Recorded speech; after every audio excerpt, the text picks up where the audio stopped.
Check. 1, 2. Check, check.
Ooh. Good morning, everybody. Recording in progress. Oh, chipper voices on a Friday morning. I love this. Good morning and welcome. My name is Colleen Mulholland, and I'm the Dean of the College of Education here at UNI. So I'm going to start with some logistics, and your assignment is where if you have friends joining you or you meet folks later in another building, you can share some of these good and most important tips. So breakout sessions will begin at 10:50 in the Schindler Education Center. So please look at your schedule in your packet for the session titles and the room numbers. This is Mocker Union that we're in, and that way would be Schindler Education Center. And I know there'll be guides and signs. The university book and supply has a table out in the Mocker Union lobby selling the speakers' books. They will also be set up in the Schindler Education Center lobby during our breakout sessions. The authors will be book signing from 11:40 to 12:30 in the Ertz lab, and that is in the Schindler Education Center lobby. And the cue is just look for the turquoise green wall. Okay, that's where you'll be. Shuttle buses will be back this afternoon at Schindler Education Center between 3 o'clock and 4 o'clock to help you get back to your cars at the West Dome lot. Okay, so we're here, and then we're there, and there are books, and the buses will be back. Okay, that's our plan. That is our plan today. So here we go. To welcome you to our campus, it is my honor to introduce UNI's Executive Vice President of Academic Affairs and Provost, Jose Herrera.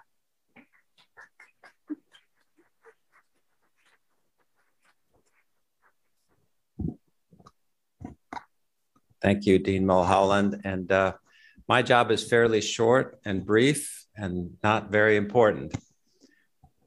And that is to welcome you here to the University of Northern Iowa. I'm a former high school teacher. I'm a biologist and I taught biology and chemistry for a while. But it's wonderful to see a group of faculty be back on campus. I know that I've seen some of you with purple. How many of you are alum? Oh my goodness, that is wonderful. Welcome back. This is your institution. I hope that you enjoy all of the activities that are taking place today. This is what we hope to do, is make this place to continue to be sort of the exemplary place of educational learning. So we're glad that you're back on campus to get some professional development. And we hope to see you back here on other occasions as well, and take this good learning back to your school districts. Thank you for being here. Thank you for coming back. For those of you, this is your first time, welcome to UNI. This is a premier institution for educational learning, and we hope that you enjoy the experiences while you're here today. Thank you very much, and best of luck in learning.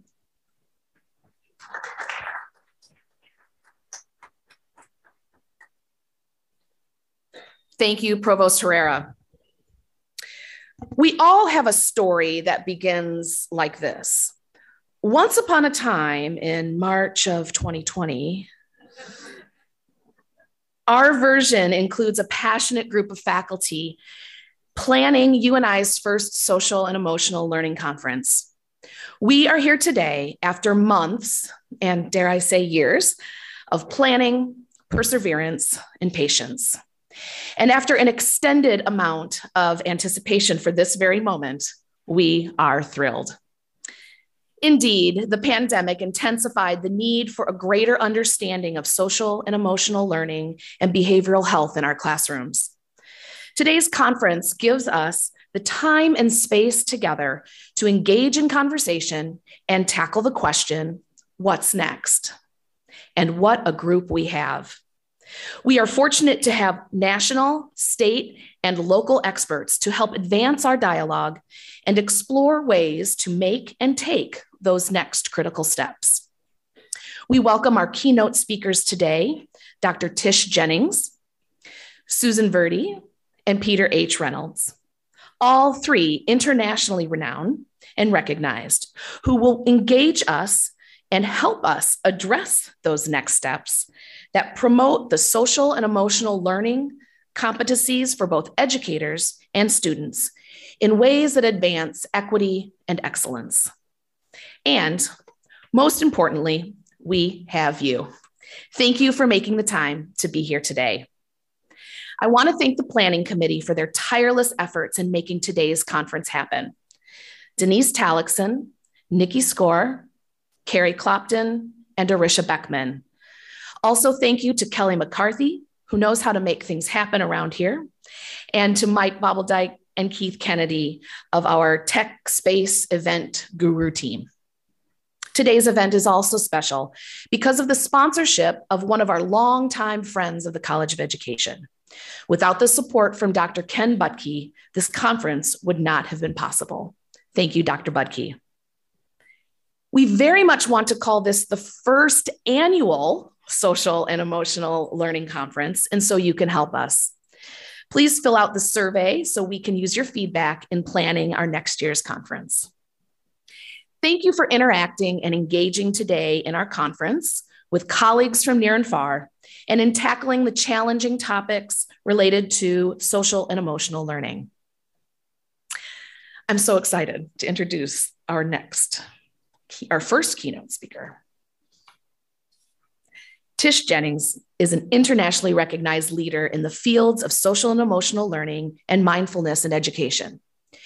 She became a meditation practitioner at 17 and has taught mindful awareness practices to children and adults for over 40 years. Her research places a specific emphasis on teacher stress and how it impacts the social and emotional context of the classroom, as articulated in her highly cited theoretical article, The Pro-Social Classroom. Dr. Jennings recently led the team that developed CARE, Cultivating Awareness and Resilience in Education, a mindfulness-based professional development program shown to significantly improve teacher well-being, classroom interactions, and student engagement in the largest randomized controlled trial of a mindfulness-based intervention designed specifically to address teacher occupational stress.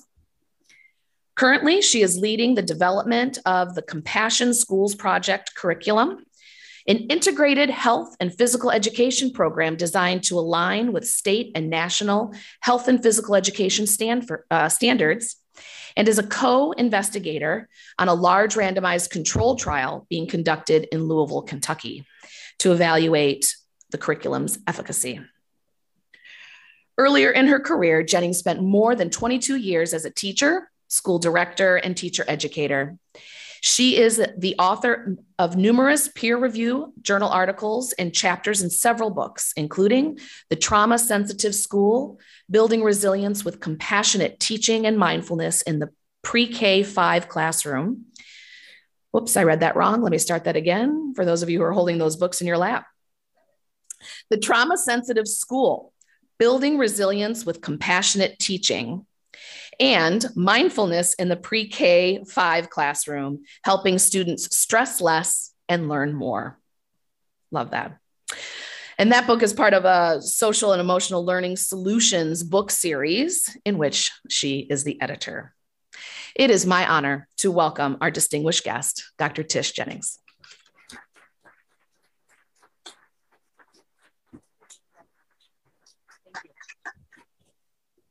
Thank you. It's such a pleasure to be here. I'm going to grab one of these mics.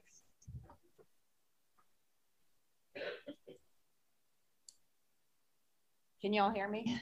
Is it working? Oh, there we go. It's such a pleasure to be here with you all.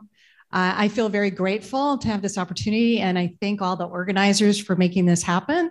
I know we've been talking about planning this for 2 years, and this is the first time I've given a talk in person in 2 years. So it's really a great opportunity to get together and see one another and really learn about how to make our schools more compassionate and supportive places for our students.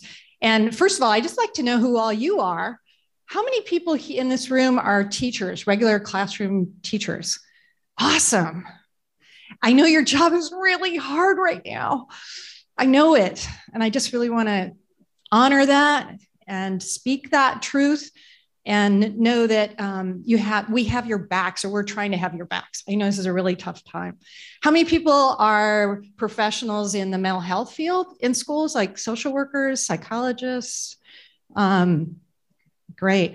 Counselors, how about school leaders, principals, or administrative staff?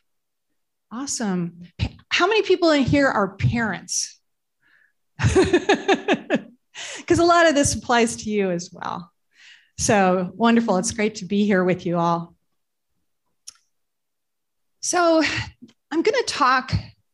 My intention today is to give you some information about trauma, how it impacts us, how our bodies were built to survive trauma, and then how we learn as children to adapt to it in ways that may be adaptive in some contexts and not so adaptive in other contexts, and how as educators we can support and build the capacities our students need to recover and to help us recover as well, because I know we all have trauma in our history.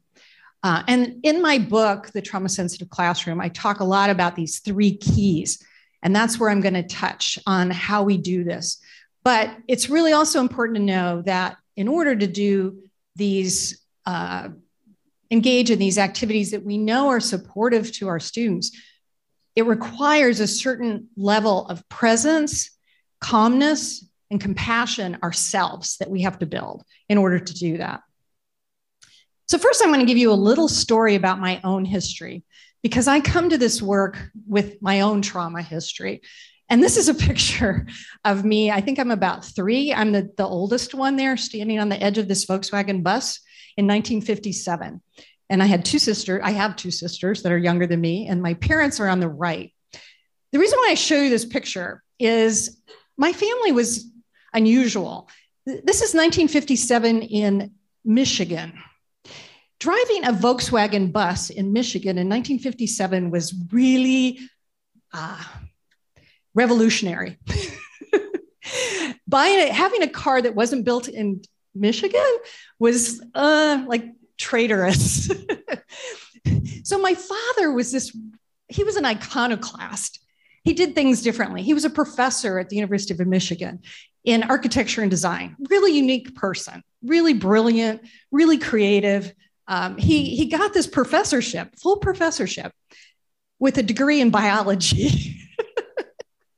Architecture and design from biology. Okay. He was a World War II veteran. I'm sure he had PTSD. But anyway, the reason why I tell you this story is we went from this life in Ann Arbor to living in poverty in Tucson, Arizona, with no father and a mother who was severely mentally disturbed. So if you can imagine that, what happened was my parents were not doing very well because of my mother's own mental health problems. And my mother decided to leave. And she decided to move to Tucson. And so she left, leaving us with our dad in Ann Arbor. And the story we got, and as a kid, you never know really what's going on with the adults. But what they told us is we were all moving to Tucson. So my father took this bus and drove my sisters and I from Ann Arbor to Tucson on a camping trip. And this was the last time I spent with my father because he dropped us off in Tucson. He drove back to Ann Arbor and he died suddenly of an aneurysm, just fell over dead, leaving us in Tucson with this mother whose mental health was deteriorating.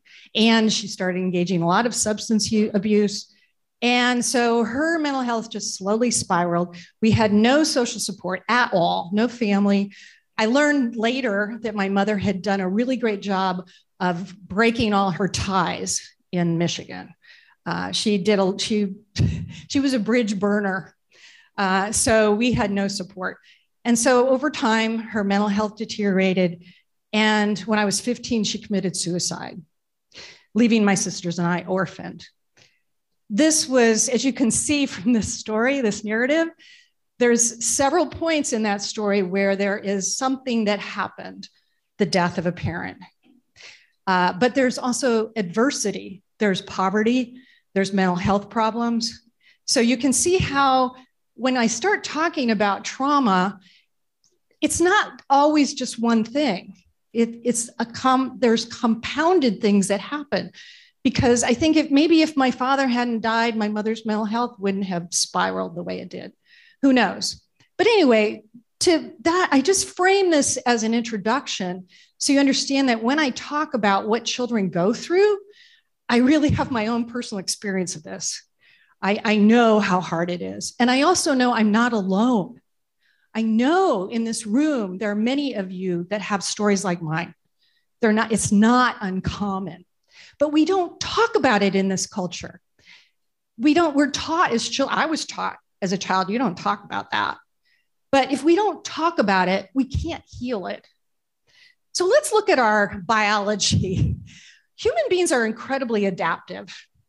If you think about it, somehow or another, over 70,000 years ago, we managed to get from somewhere in Africa, the west coast or east coast of Africa, all the way around the whole entire world. How did we do that?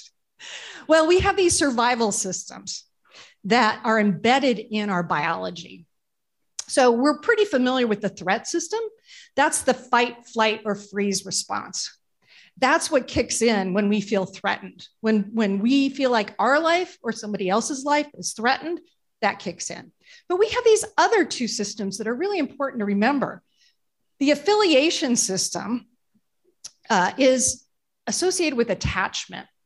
This is the attachment that we feel to our loved ones.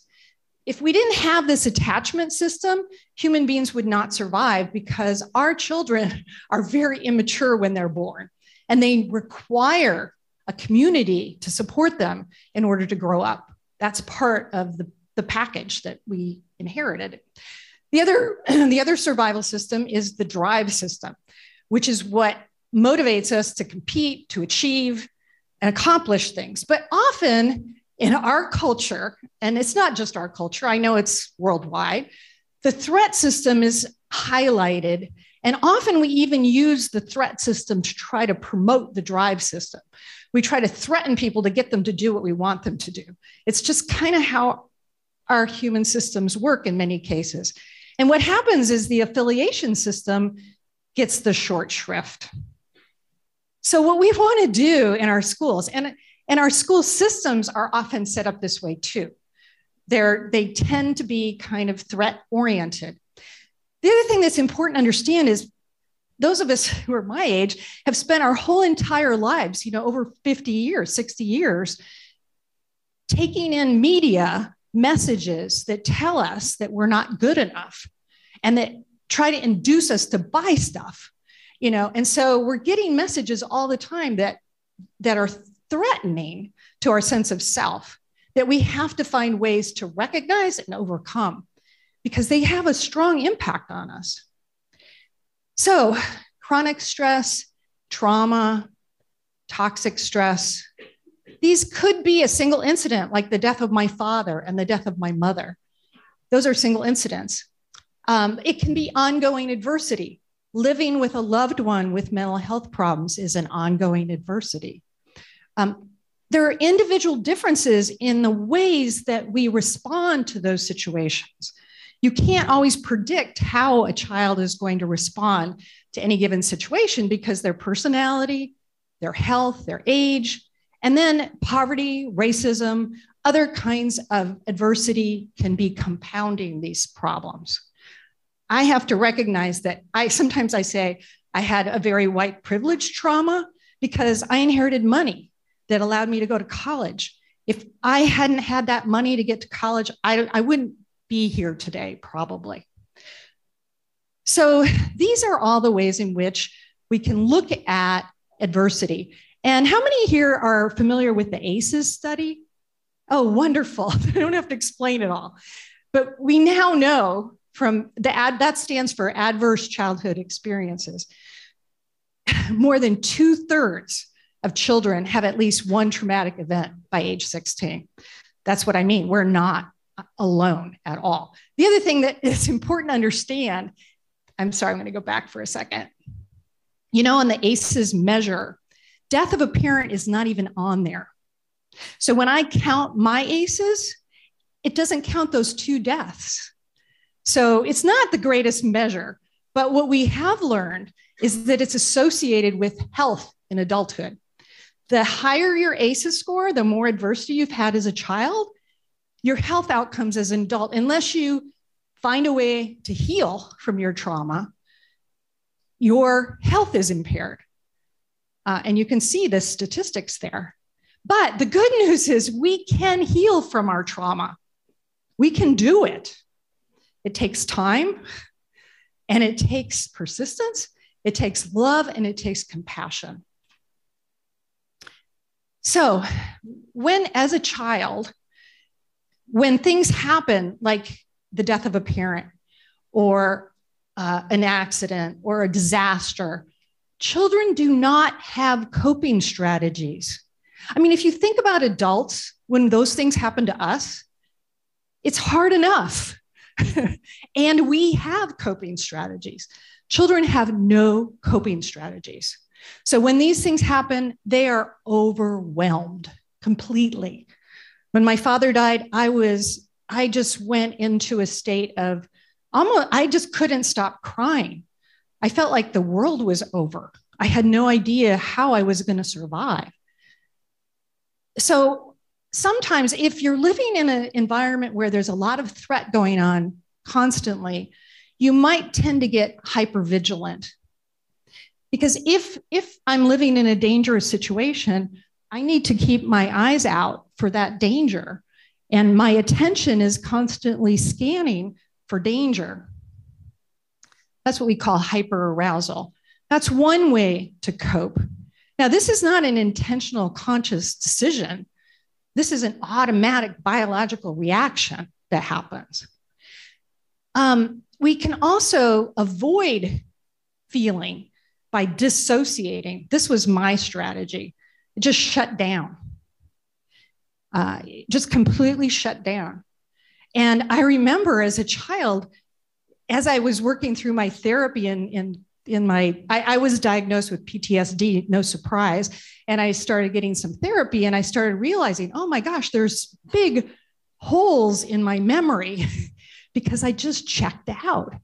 And when this thing started coming back to me, I remembered times at school where things would be going on, like the teacher would be talking and I wasn't following because I was checked out, and the teacher would call on me and I would just stand there because like the deer in the headlights, because I had no idea what she had just said or what I was supposed to say. And this was after my dad died, and teachers started giving me the message that I was stupid. That's how the teachers were interpreting my behavior. Or they would say, you're not paying attention. It's true, I was not paying attention. I couldn't pay attention. But there was, at that time, nobody had any idea about trauma or how it impacted kids. Back then, if you looked like you were doing okay, then, you're fine. So they thought I was stupid. And so I started getting that message. And that's associated, another coping strategy. So, I must be just stupid. That's the problem. That's another way to adapt. It's kind of maladaptive, but it is one way to adapt. You can also tend to re-experience things. So if you live with a parent who has mental health problems and they have anger issues and they're angry all the time, if somebody gets angry, you can start getting very anxious, right? If a voice starts to get a little raised, you might start shaking even because it's scary, it's frightening. Even though you're safe, you don't know that you're safe. Especially as a child, you have no idea how to read what the person is expressing clearly. So you over appraise danger anytime it arises. Another part of this process is an insecure attachment. If you have a parent who is not supportive, it's very hard to have a strong attachment.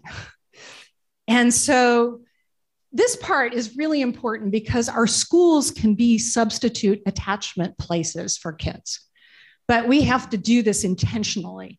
So if we want to help our kids heal, we have to create environments where they can feel connected. Because if we don't, we now know too that the part of the brain that is so important to learning, this prefrontal cortex that has all these functions that I'm listing here, is crucial to academic learning. If this part of our brain is not engaged because we feel unsafe, because our amygdala is telling us all the time that there's danger around us, it's very hard to learn.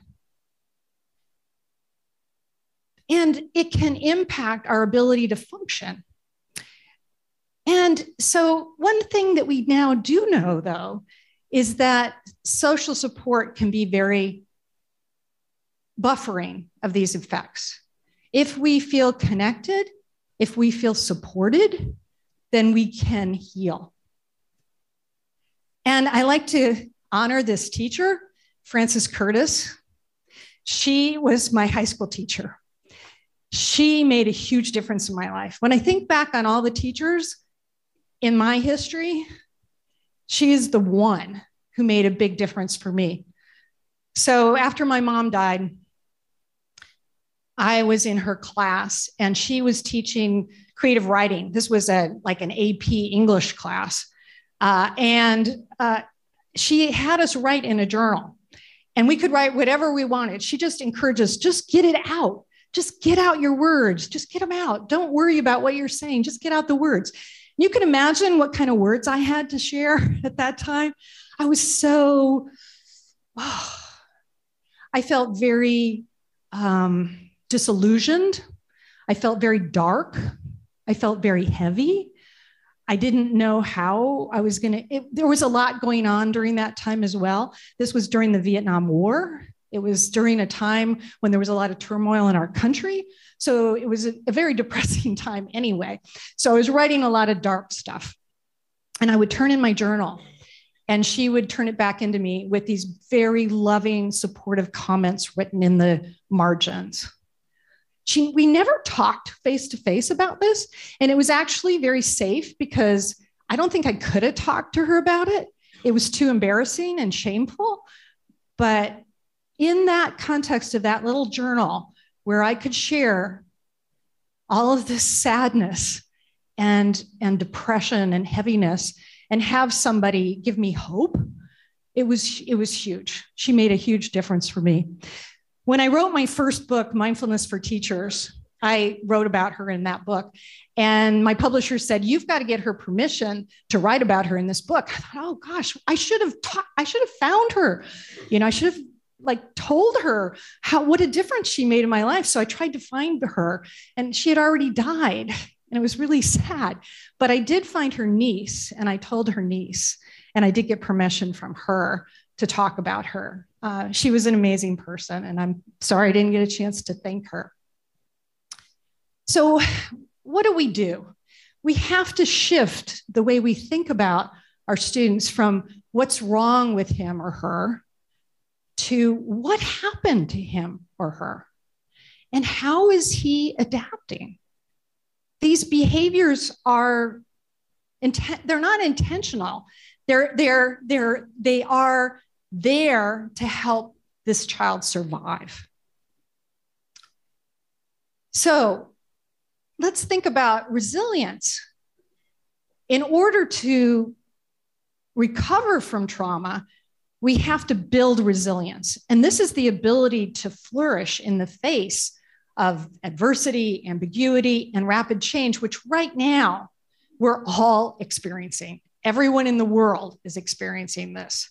When I wrote my trauma book, it came out right in the middle of COVID, and I had a chance to edit the proofs right at the beginning of COVID. But in my book, I said, trauma-sensitive work has to be a universal process. It has to be at the universal level because we don't know who's been exposed to trauma. And we don't know who's going to be exposed to trauma because we're all subject to it at any time. And now here we are 2 years later where everybody has been living in the midst of a trauma, all of us, and we're all trying to recover together. So I think it's really important to remember that as we go forward. We can't just go back to the way we were doing things. It's just not going to work. So another part of recovering from trauma and helping support children who are exposed to trauma is understanding emotions. Emotions related to the survival systems and their adaptive functions that help us survive. They have functions. Negative emotions, and I put negative in quotes because I don't like to use the word negative when I'm talking about social emotional learning because they're not bad. And often in our culture, we identify emotions like anger, fear as bad, especially anger. You don't use the word anger when you talk about how you're feeling as a teacher. You usually say frustrated, annoyed. The word anger is just, we don't use that word. So that's why these are unpleasant emotions. They can be very uncomfortable, but they're part of the stress response. The anger and fear are the fight and flight response right there. Fight is anger, flee is fear. When we're feeling threatened and those emotions are arising, it narrows our focus. And that happens intentionally, biologically intentionally, because if we are threatened, keeping our eye on that threat so that we can survive is really important. We don't need to know the context. We just need to know what the threat is so we can survive. It also reinforces negative perceptions. We use our thoughts to reinforce our negative perceptions. This is really important. When we're feeling a strong negative emotion, our mind wants us to reinforce it in order to maintain it, to keep us going. So when we're feeling threatened, our autonomic nervous system kicks in And there's all these hormones and neurotransmitters that kick into gear and get us going so we will survive. And part of that process, the mental rumination process, keeps that elevated. So, for example, if I'm feeling stressed, and I used to feel this way a lot as a teacher. Oh no, I only have 5 more minutes. Does anyone ever feel that way? I mean, I think time and the way we structure time in schools is one of the biggest stressors we all work under. So I only have 5 minutes. I have to cover this lesson because it's on the standards of learning test next week. And this one student's rolling on the floor over here. So that behavior is impairing my capacity to fulfill my goals. When human beings' goals are thwarted, guess what happens? They feel angry. That's just a normal human reaction. But my anger in that context isn't going to help the situation. And in that moment, I might go, oh, he's always doing that. He's trying to drive me crazy. I don't know what I'm going to do. Oh, gosh. Like my mind is going to tell me that as a way to keep my stress level elevated. And one of the things I learned through my years of teacher education was that when that happens to us, when we get in that state, we unintentionally cause more behavior problems than we realize because we are triggering our students' stress response. And when that happens, you've got kind of a negative reinforcing spiral that can happen. So as adults, when these things happen, it's important to just notice that that's what is happening and calm ourselves down so we can respond to a situation thoughtfully, with compassion, without reacting automatically, which is our normal human tendency to do that. But that takes some special awareness and effort. But on the other side, the positive or comfortable emotions, they're involved in the affiliation system. That's how we build connection with one another. They also undo the negative effects of the negative emotions. So you can think back to a time when maybe you were feeling an uncomfortable emotion and somebody made an appropriate joke. And I'm saying appropriate because sometimes those jokes don't work. But if it's an appropriate joke, it lightens the mood, right? And you can feel that emotion kind of dissipating. So when we're feeling those feelings, if there's any way you can shift your emotions into a more positive state, it will help you recover from those negative emotions. These emotions also help build resources. Through a lot of research by a woman named Barbara Fredrickson, who I recommend if you want to read more about this, she found that when human beings are together and they're experiencing positive emotions together, collectively, it builds connection, it builds resilience as a community. So if we can learn to do that, we can also support our students who are not feeling connected. It can help us all feel more connected.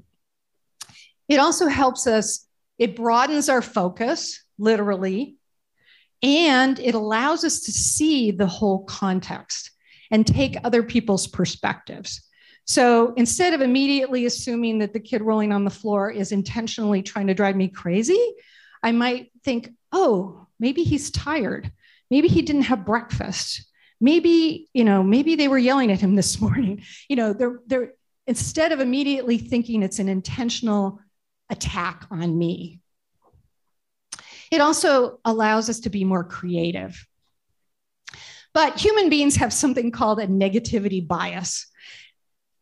If we are biased towards interpreting and perceiving negative, we're more likely to survive in the context that we evolved in.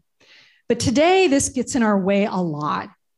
It's like I come home from work and all I can think about is that parent who just yelled at me at the end of the day. I completely forget that during that day, I had all these wonderful moments with my students.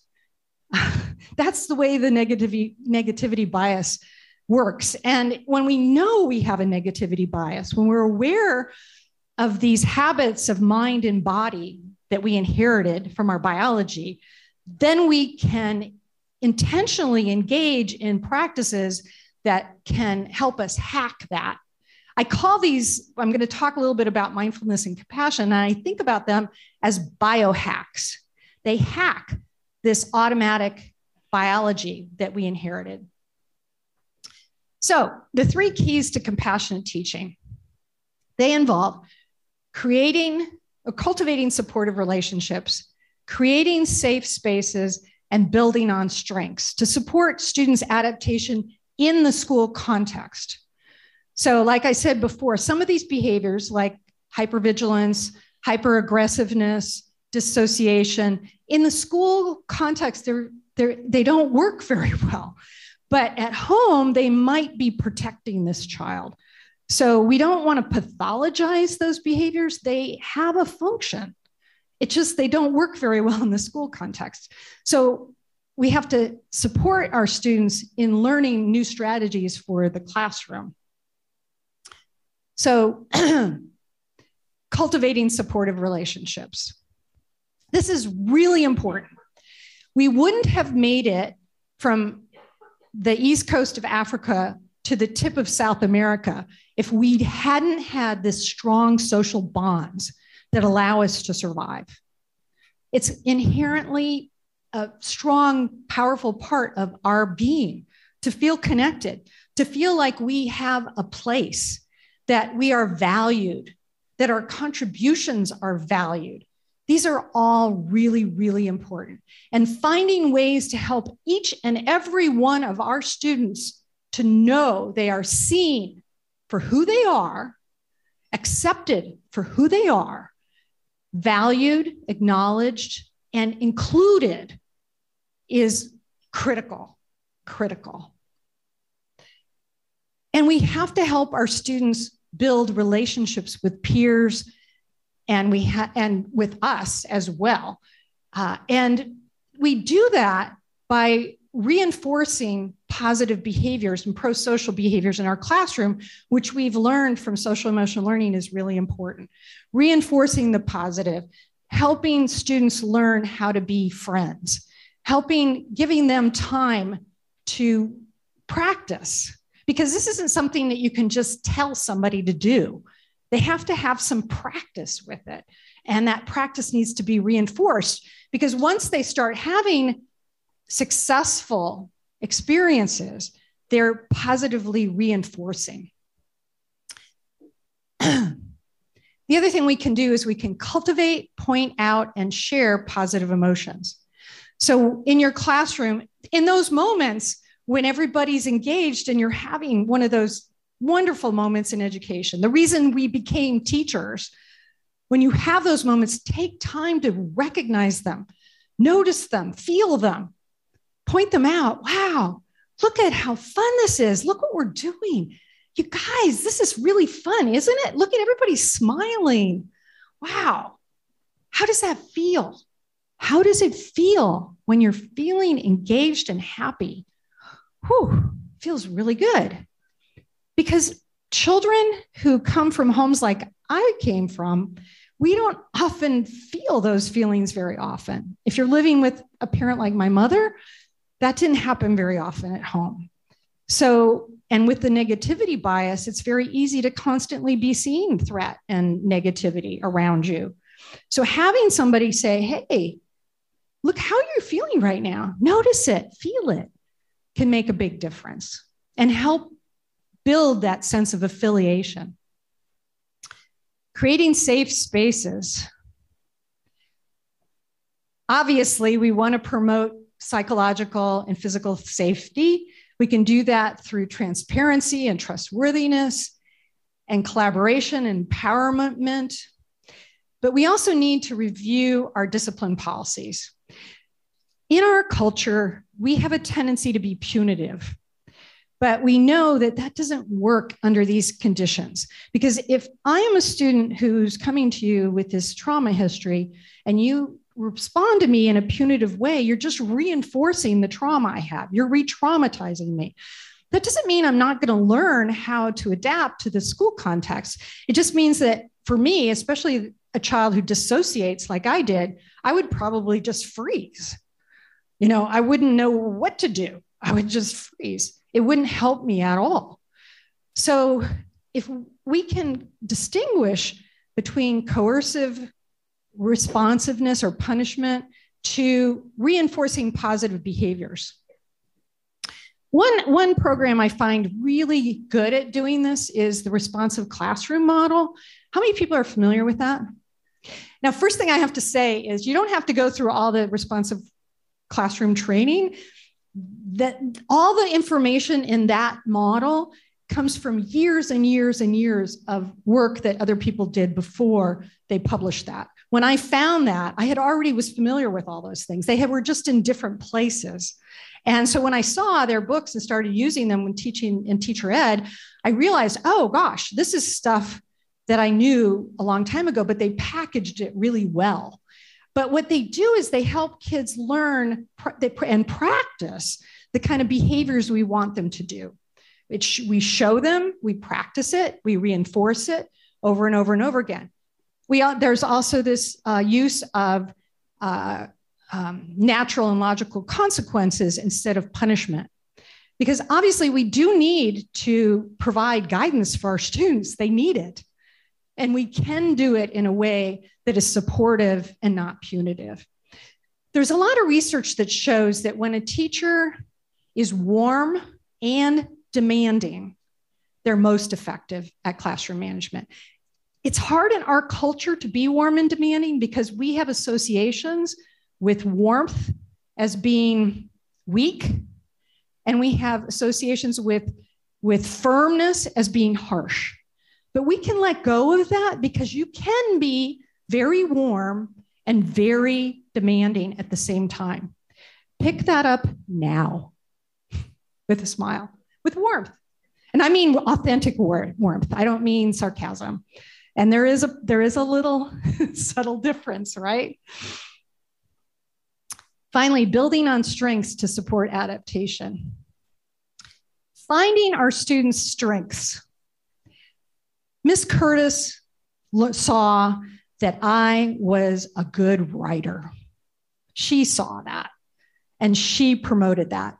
She built that, helped me build that capacity. When we can see, and sometimes our students' strengths don't fit into the expectations that we often have for a good student. Their strength might be something that surprises us. But finding it and cultivating it and acknowledging it and giving students an opportunity to use it. I'll give you an example of Gabe. Gabe was a second grader in a class I was teaching. He couldn't read very well. And every time we would do reading activities, he would freeze up. And I started realizing, see, children can also get trauma around subject content. I actually had for many years one around math. It's when you try to learn it and your mind just kind of shuts down. So that's what was happening with Gabe. And I'm thinking, how can I help Gabe? And Gabe had incredible general knowledge. He was one of these kids who could name all the dinosaurs, all of them. So I knew that he had a lot, he knew a lot. He just was having a really hard time with the reading part of it. So what I started doing, and he was also very creative. He would draw pictures. He would draw lots of pictures of dinosaurs and other things. Finally, I thought, well, maybe he'd like to write about what he's drawing. So I started helping him see that he could write by copying things that I would write for him. And then all of a sudden he was reading what he was writing. It was like something clicked because he started seeing that if he wrote it himself, then somehow he could overcome his resistance to reading. But it took a little bit of time to find out how to help him. And it took some insight and some patience to work with him. And then by the end of second grade, he was, I wouldn't say he was up to grade level, but he was getting there. He was on his way. And he had gotten over that resistance that was sort of paralyzing him. Another way we are all building on our students' strengths is with social emotional learning, which is, the main theme here today. Building self-awareness and self-management skills in the context of the classroom, building social awareness and understanding how we get along with one another, and relationship skills. How do we build friendships, build connection with one another? And how do we make responsible decisions using all of these skills? But often we get to this point and I hear, well, how can we do this? And the first thing I want to say is it's not easy. I know it's not easy, but we can do it. We can do it. The other thing I want to say, and if you saw, I was quoted in Ed Week not too long ago, because there's this trend right now to just say, okay, teachers, just take care of yourselves. It's going to be okay. Just go do some mindfulness and get over it. You guys seen that? That's not what I'm saying at all. Mindfulness is not a panacea. Mindfulness is not going to cure everything. There are systemic problems in our schools that we have to overcome that are causing stress on us as teachers. We have to get past this. Yes, we do. If we don't, well, sorry, I'm not going to say if we don't. We have to. We have to. I just saw in Ed Week today, actually, there was a new study that just came out about teacher dissatisfaction. We have to change our system, and we have to do it now. Our system was built during the Industrial Revolution to scale something that nobody knew anything about. Back then, we didn't have learning science. We didn't know how people learned. We just thought, okay, put them in groups by age, have them go through a linear process, create standards like a factory. If you don't fit in the factory, oh, well, you're out. I like this metaphor, and it's good for Iowa, I think. You have these harvesters that harvest corn, and you go to the grocery store and you see these perfect corn cobs. Well, not all the corn fits into the harvester, right? Guess what happens to that corn? It's pig feed, right? So if we think about the way we learn like a factory, it's very oppressive, this factory, because human beings aren't all perfect corn cobs. We have a lot of diversity. I mean, a lot of diversity in human nature, tons.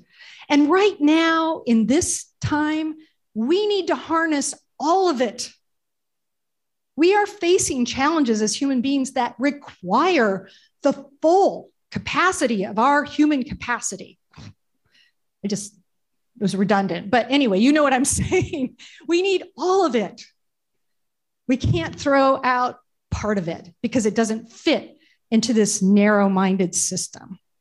So part of what we're doing here is thinking and seeing and perceiving the places where those changes have to happen to change so that not only are teachers not oppressed by the system, but students are not either. And my most recent book, Teacher Burnout Turnaround, I talk about strategies for doing that. I know at the school level, that's where it starts. I'm seeing it happen. There are schools that are changing in ways that are really promoting the kinds of learning that we need to see right now. So anyway, back to the way the system is right now. It's incredibly cognitively and emotionally demanding.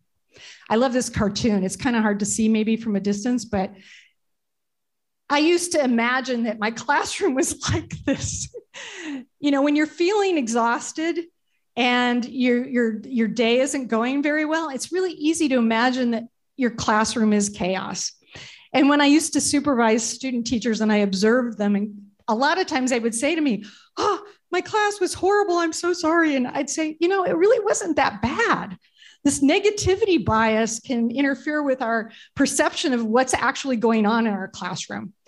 You know, a little bit of chaos now and then is really okay. Kids are kids, you know?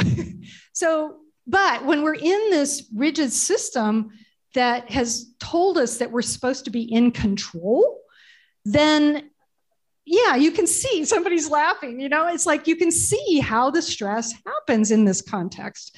So what I'm trying to say is that mindfulness can help us at the interpersonal level, but it's not going to help us at the systemic level unless we use it to investigate and change the system itself too.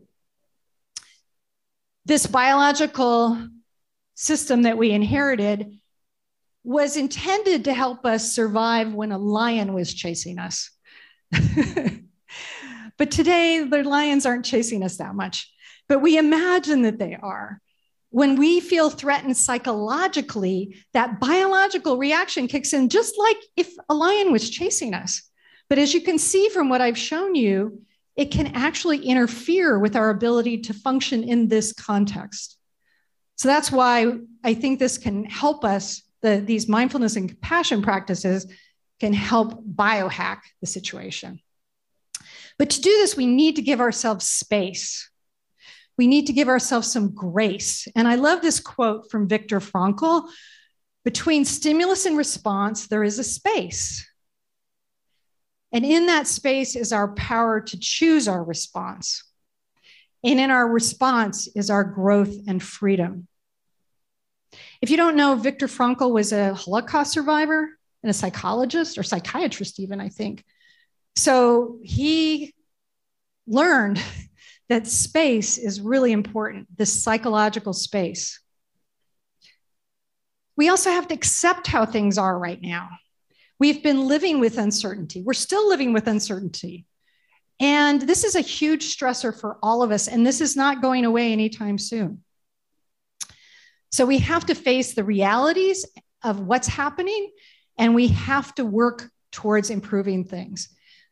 6 in 10 right now say that they're experiencing strong negative emotions, anxiety, depression, loneliness, hopelessness. COVID accelerated something that was already happening, and it made it very visible. So now we can see that this is a big problem that we need to address. So what is mindfulness? How many people here have a regular mindfulness practice? And I mean, maybe once a week at least. Oh, great. How many people have really know something about mindfulness, but maybe have had an experience of it before? Yeah, it's great. Thank you. So the way I like to think about mindfulness is it's a state of mind that you can access anytime. It's also a personal trait. Some people are more mindful than others, just kind of naturally. It's also something you can practice. And it involves directing attention to the present moment. That might seem really simple, but if you have a mind like mine, it's often thinking about what's happening, what's coming up. Like, oh, what about lunch? What about this? What about that? Or it's thinking about the past. Oh, why did I do that? Oh, gosh, that was dumb. Oh, how am I going to fix that? Oh, you know. But right now, everything's just fine in this present moment. But the other part of this is acceptance and curiosity. It's the attitude of being present with this openness and curiosity. What that means is sometimes when you're in the present moment, you might feel really uncomfortable. If I'm having one of those moments and I'm thinking, oh gosh, I'm feeling really anxious right now, and I know how that feels, I can be with it with acceptance instead of trying to push it away or try to ignore it. You know, I got really good at pushing that away. That's what dissociation is. And I am so blessed that I discovered meditation when I was 17, because I don't know that I would also be here today if I hadn't started practicing back then. And I realized recently that that was 50 years ago. I started practicing. It's like kind of blew my mind when I realized it. So now you know how old I am. But so being with difficult feelings is important. So let's just take a moment. You don't have to close your eyes to do this, but if you want to, you can. And it does help to have an upright posture, because one of the really basic, simple practices of mindfulness is noticing the sensation of your breath. And it's not thinking about breathing, it's actually feeling the breath in your body. It's feeling the sensation of the air as it goes into your nostrils and fills your lungs and then leaves your body. So I'd like to invite you to, at your own pace, take 3 slow, long, deep breaths, mindfully, just noticing the feeling of the breath.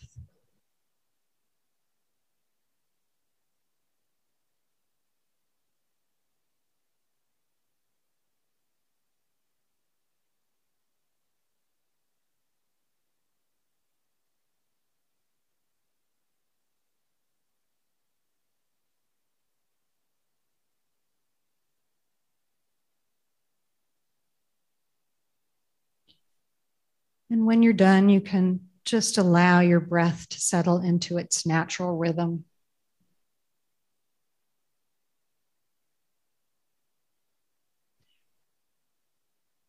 And when you're ready, you can open your eyes. That didn't take very long.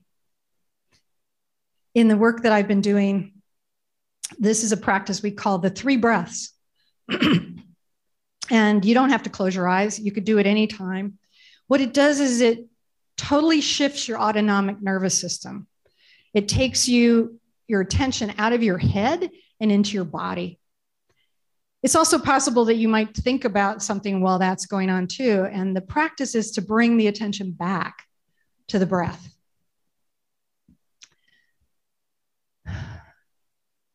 So, being present and intentionally cultivating this positive emotion in this context in order to help us all shift from this threat responsive focus to the affiliation focus. The mindfulness can help us see what's happening clearly. It can help us calm down. It can help us be more present. But in order to do this, to build the resilience we need to do this, we have to take care of ourselves. If you're like me, that's hard. Anybody here have trouble caring for themselves besides me? Caregivers, people who care about other people, who make it their profession, very often have trouble caring for themselves. It's not uncommon at all. So it has to be something that's intentional. And later today, I'm going to talk more about how to do that. I know it can be challenging, but it's important. It's not the only thing that needs to happen, but it's an important part of it. And practicing mindfulness regularly can help us build that capacity to be present when we need to be present. So that when so-and-so's rolling around on the floor, we can just take a breath. And realize, that in this moment, everything's really okay. That's not a lion attacking me right now. And then cultivating compassion too. So compassion is this expression of care for others. It's a feeling of caring. If you just take a moment right now and think about somebody who you deeply love in your life, could be a family member like a parent or a child or a sibling. It could be a friend. It could be your partner. It could be a pet. Just for a moment, think about somebody who you really care about deeply and just notice, how does that feel? Just to think about them. Can you feel warmth kindling in your heart? Yeah, that's really important. Our ability to do that is critical to our ability to be resilient. And another thing we now know that I'm going to talk about more later is that compassion, building this capacity to extend feelings of care and warmth towards one another, can help us overcome something that's called empathetic distress.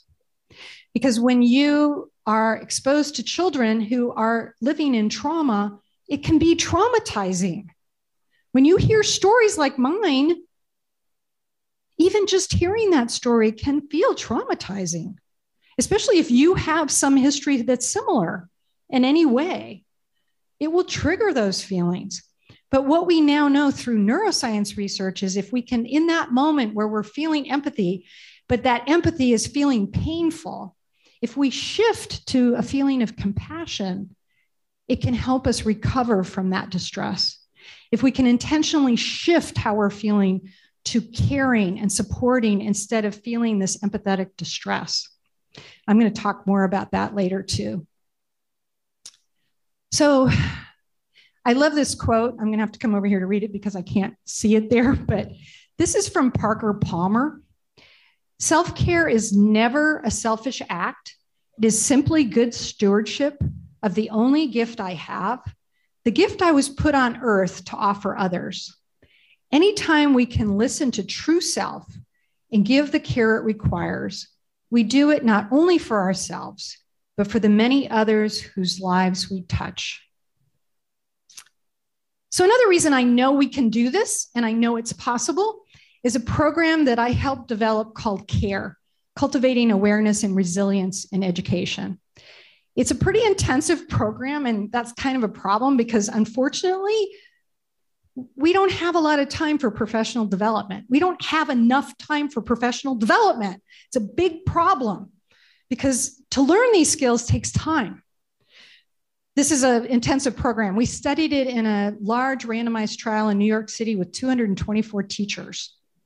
But we did 2 full days of training and then 2 additional days during the school year to build these skills, and included emotional skills, mindfulness, compassion, and application of these skills to role plays and things like that. And what we were curious, we wondered, will this help teachers manage stress? Will it help improve the emotional climate of the classroom? And will it help with student outcomes? I was a little doubtful that we would be able to show impacts on students because we weren't teaching the teachers to do anything different in the classroom at all. We weren't teaching any curriculum, any strategies. We were just helping them manage these stressors I've been talking about.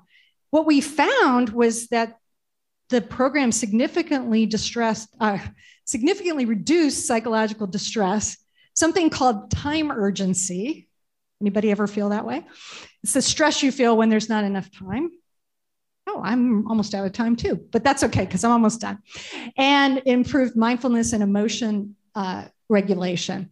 It did improve the emotional climate of the classrooms. And this was an observed change. These were observers who came in and rated the classrooms. And then we also showed improvements in student engagement. So we know we can do this. So I'd like to leave you on a hopeful note that we can do this. It's possible. We have the capacity. We just need to cultivate the will and really help the people who are making decisions understand that this has to change, and it has to change now. Thank you very much for being here, and thank you for your commitment to our children, and thank you for your work that you do. It's so, so, so important.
I'm the entertainer.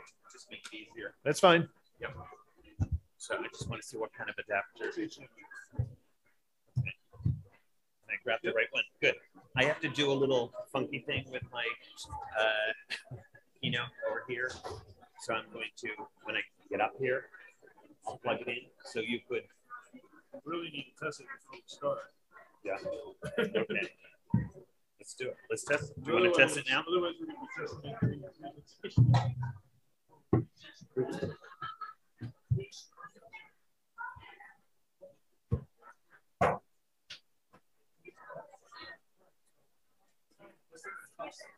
Yeah.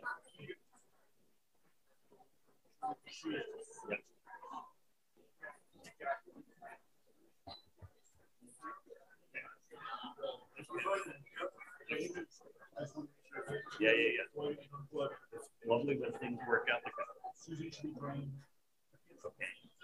So Susan's going to do her thing, and then I will.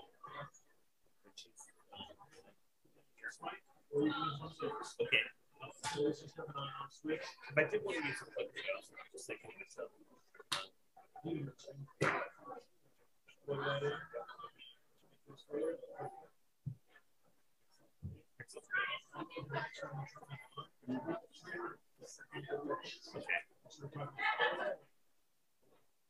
Good up.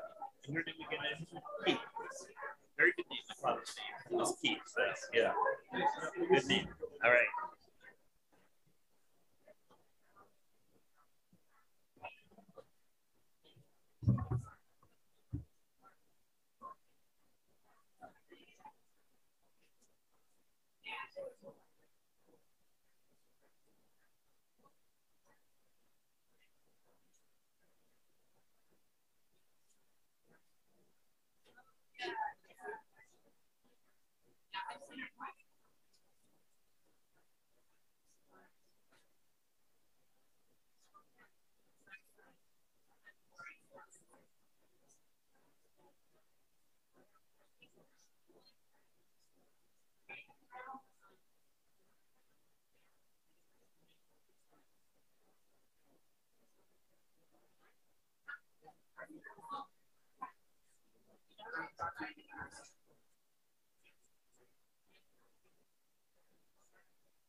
Hello.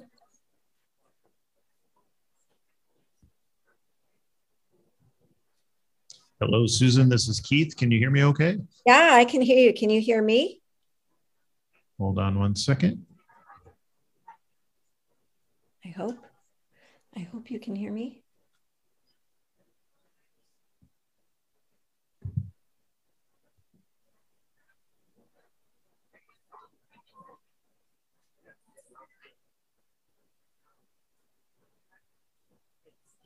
Okay, I see you're unmuted, but I can't hear you. So give me a second. Okay.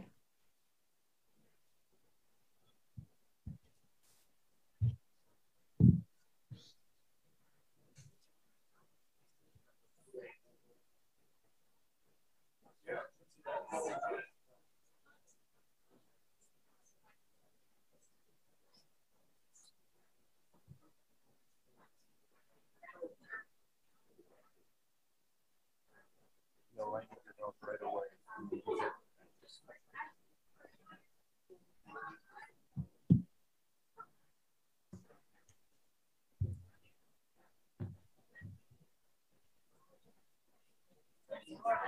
Hey.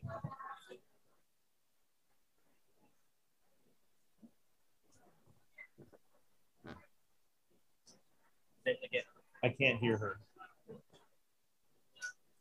And I can't hear my. Oh, we're on the wrong.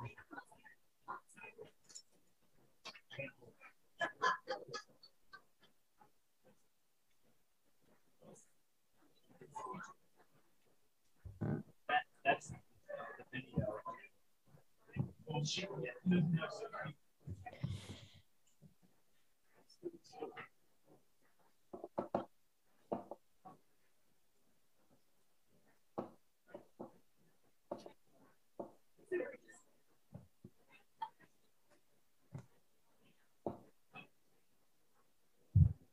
Susan, can you say something?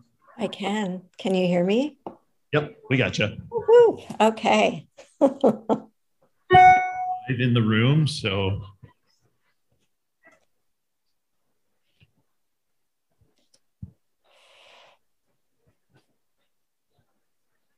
If you need to talk to me at all during, you can use the chat.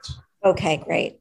And I am going to share my screen right at the end. I'm not going to share it in the beginning, but in the end, towards the end. And I know I have 25 minutes, correct? So between the two of you, you have 40. So I think. So I have about 20 minutes. Okay. 50 minutes between the two of you. Okay. So, yeah, you can share your screen and then you just share it and I will adjust it so it looks good on the YouTube stream. Okay. And I'll be saying, okay, now I'm sharing my screen. So yep. You'll know. And I obviously won't be able to see anyone, correct? You should be able to see. Oh, maybe.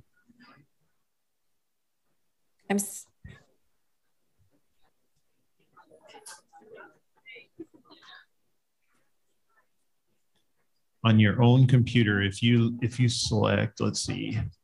I can see me. You do gallery view, you should be able to see the camera. Here we go. And that would be in the upper right. Oh, there we go. Oh, yep.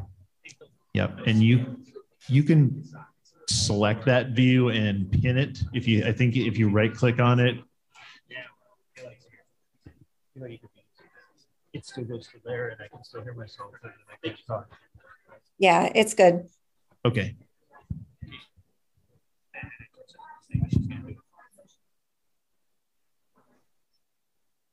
Because you can mute it like was there and then turn this on.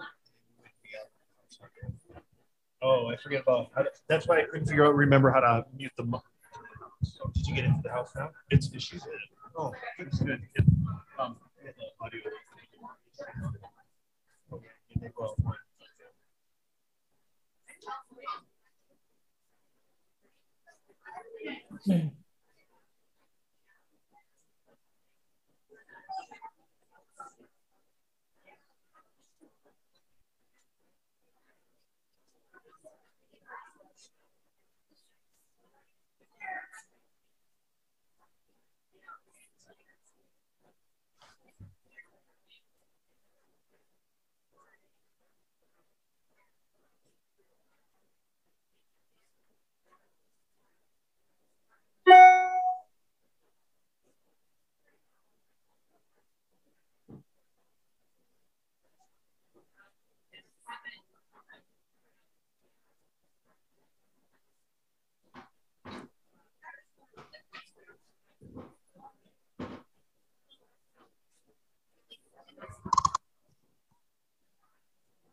All right, we're going to get started with our next keynote speakers. And it's my pleasure to introduce you. We're going to have two amazing author illustrators, Peter H. Reynolds and Susan Verde, talk with us next. It's a dream come true to have them here together at UNI. As Susan mentioned earlier this week, we did have to pivot a little bit because Susan was not able to travel to be here with us. But technology, we've learned, is wonderful. And so she'll be here with us virtually. We do have Peter H. Reynolds here with us, and he will be speaking second. But I want to thank both of those authors, first of all, because they have collaborated together to create a series of books that are going to help you with your youngest students in the classroom. But I think the books are good for everyone. They have collaborated to create a series called the I Am series. Susan wrote the first book, I Am Yoga, and Peter illustrated it, and they continued on with I Am Peace, I Am Human, I Am Love, I Am One, I Am Courage, with another one just about ready to come out, and I'm going to let them tell you about that. Both of them are amazing people. I could talk on and on about their books. I know you're familiar with Peter's book, The Dot, but he also has Be You, Peace Train, Love You by Heart, Word Collector, Our Table, all amazing books to use with children. I looked on Susan's Twitter feed, and this is how she describes herself: a best-selling author, the mother of 3, a kid's yoga and mindfulness teacher. And this one I really appreciated. Super fan of educators and librarians. Thank you to all of you. And Susan thanks you too. And a book lover.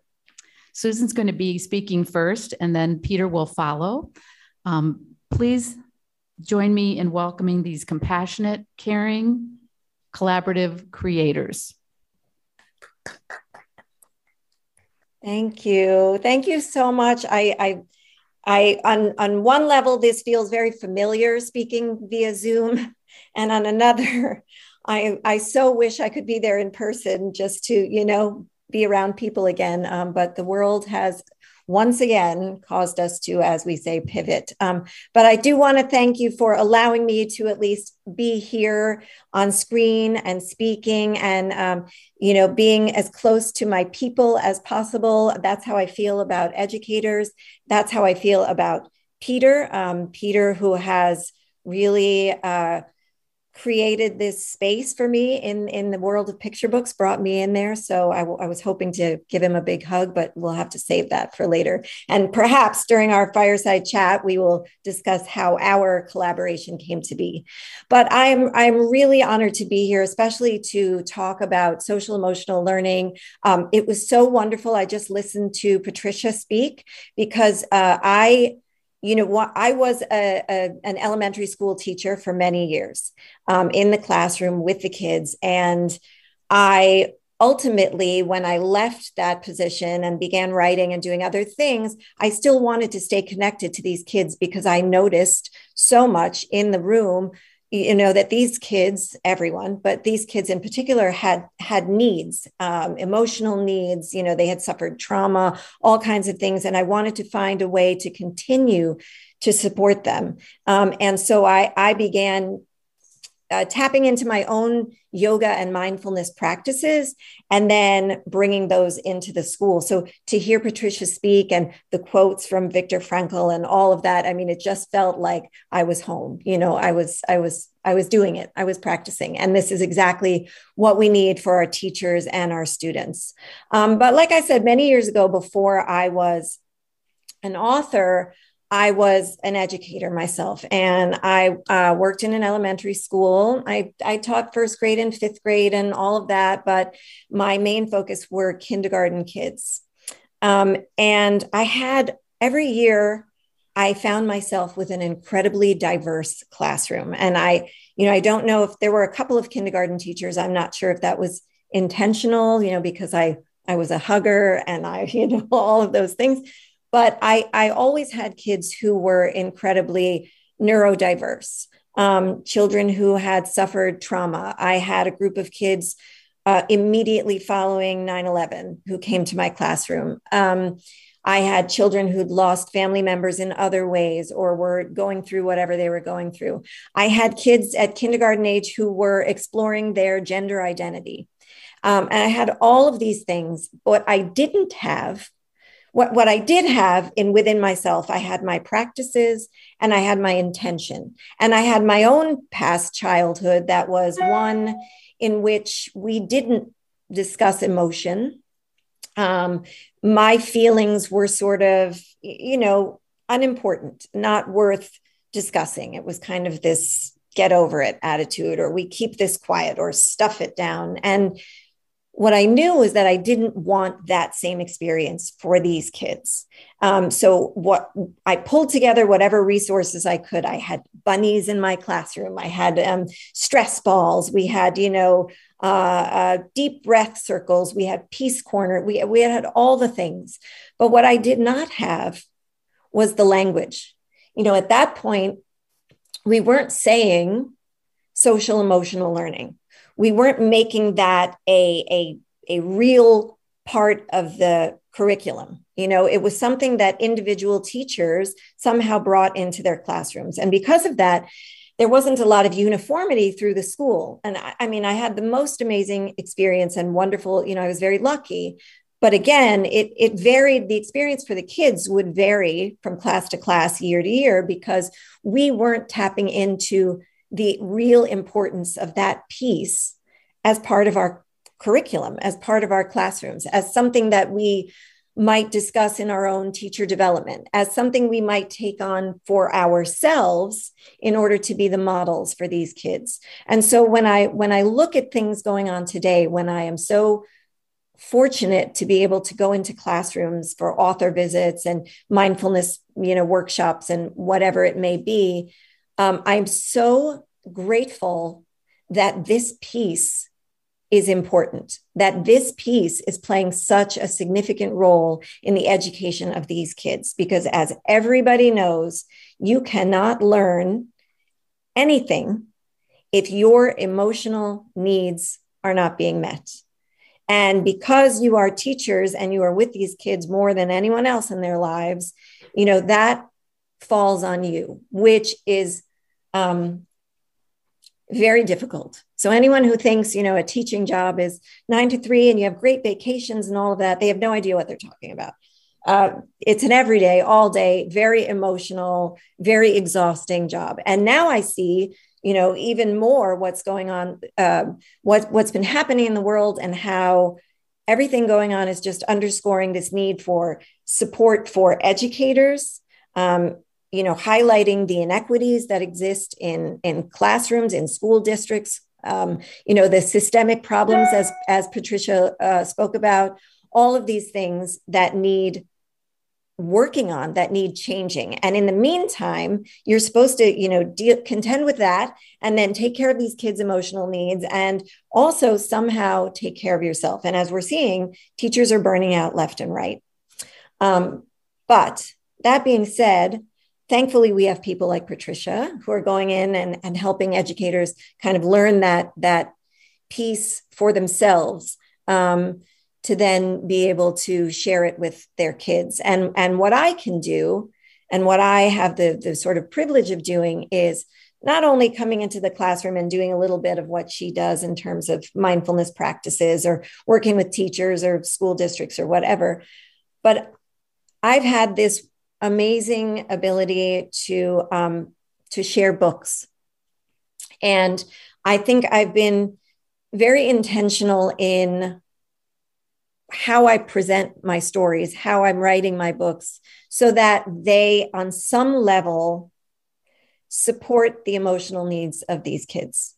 How they, on some level, they're not a cure-all, obviously, as you know, we just said, mindfulness is not a cure-all. It's not a panacea. But what these books, not just mine, but so many out there, thankfully, what they can do is open the door for exploration, for conversation, which is what we hope. And, you know, sometimes that gets challenged, as we're seeing now with some of the book banning and censoring. And that just means we have to keep pushing harder and further. But somewhere in my stories, whether they're about, you know, street art and community, or whether they're part of this I Am series, is hopefully this underlying message of what a child says, what a reader says, what a human says, what a human feels has value. And we can acknowledge that. As educators, what we feel, what we experience has value. As students, what we feel, what we experience has value. And that is sort of my hope in writing these books. And in particular, the I Am series. You know, it was very deliberate, obviously, calling each book I Am, because the hope was that anyone who opens this book already feels that they are all of these amazing things. They are empathy, they are human, they are love, they are compassion, they are yoga and all that brings to the table. You know, they are peace. So there's not an idea of you are not these things. You have to learn how to be them. But you already are these things. You just have to tap into them. You just have to remember that they exist. You just have to have the right curiosity, the right conversation, the right exploration to really bring these things to light. And that is really the intention and the hope with these books. And I have to say that working with Peter has been an incredible gift, because somehow, I don't know, there's like a telepathy that goes on. Somehow I know that anytime that text gets handed over to Peter, that the illustrations are just going to turn the whole thing into pure magic. So that's how I feel about it. But yes, so those are my hopes. And so when we're exploring these topics of empathy, compassion, what it means to be human, the books allow for exploration. I don't expect that this book is going to teach every child, okay, this is what compassion means, this is how you do it, and that's done. That's the way it is. No, these books are, wait, what is this word compassion? What does this mean? How do we use it for ourselves? How do we bring it into the world? What does that feel like in your body, in your mind? All of those things. So really the intention is to bring up the questions more than to give the answers. I will tell you that, one of the things I love about picture books is that they take these very large concepts and they break them down into very simple ways that we can all understand. So I never think anyone is too old for a picture book. I mean, I spoke to a group of sort of very jaded sixth graders the other day, and, they all felt they had aged out of a picture book. By the end of our conversation, they got the idea that actually, these are wonderful tools to dig deeper, to break something down, understand it in a different way, and then maybe, compare it to a text that they feel is more for their age, and they can see how different topics are spoken about, or the same topic is spoken about in different ways, and makes things very accessible. So that's one thing I really love about picture books. And I will tell you that in creating these books, Peter and I have run into some pushback from publishers. I remember that we have one book, You and Me, that we did together. And there was one line about singing opera in the shower. And I remember my editor saying, oh, kids they really aren't familiar with opera. So I'm not sure you should put that in the text. And my feeling was, well, so what if they're not familiar with opera? What better way to familiarize them than to have it right there in a book where they have the opportunity to say, what is that? And then you have the opportunity to say, oh, that's this. And here's an example. And what do you think? And how does it make you feel? So I never feel like we need to sort of dumb it down or tone it down. The words empathy, resilience, compassion, I do not expect a kindergartner to understand what those mean necessarily. But what a perfect way to say, do you know what this means? What are your thoughts about what this means? How does this word make you feel? Let's explore what that means. How can we put it into practice in our classroom? So that's really my real hope, with these books, and just my intention behind my writing. And I always reflect back to my classroom and the experience I have and the things I'm seeing when I go visit. And I feel like if there's a way I can also support the educators who are passing on this information, who are trying so hard to keep it together in light of COVID, in light of all these demands, in light of the systemic problems. So, I think books are a wonderful way to do that. And the other thing that I've been very fortunate to be able to do is to put in the backs of these books, especially in the IM series, some real tangible practices that can bring these words, these concepts, these stories to life in your body. The mindfulness practices that Patricia was talking about, the way we can just create that space so that we make choices, so that we're not caught up in our feelings and letting them make the choices for us. Mindfulness allows for that. And in the backs of these books, there are the practices that sort of support the theme of the story. So if we're talking about compassion, we're going to do a loving kindness meditation or a heart opening meditation where we really feel it in our body, where we do just what Patricia had you do, where you imagine someone you love or something you love, or that feeling of love. And that, that gets in your bones, in your genes, in your being.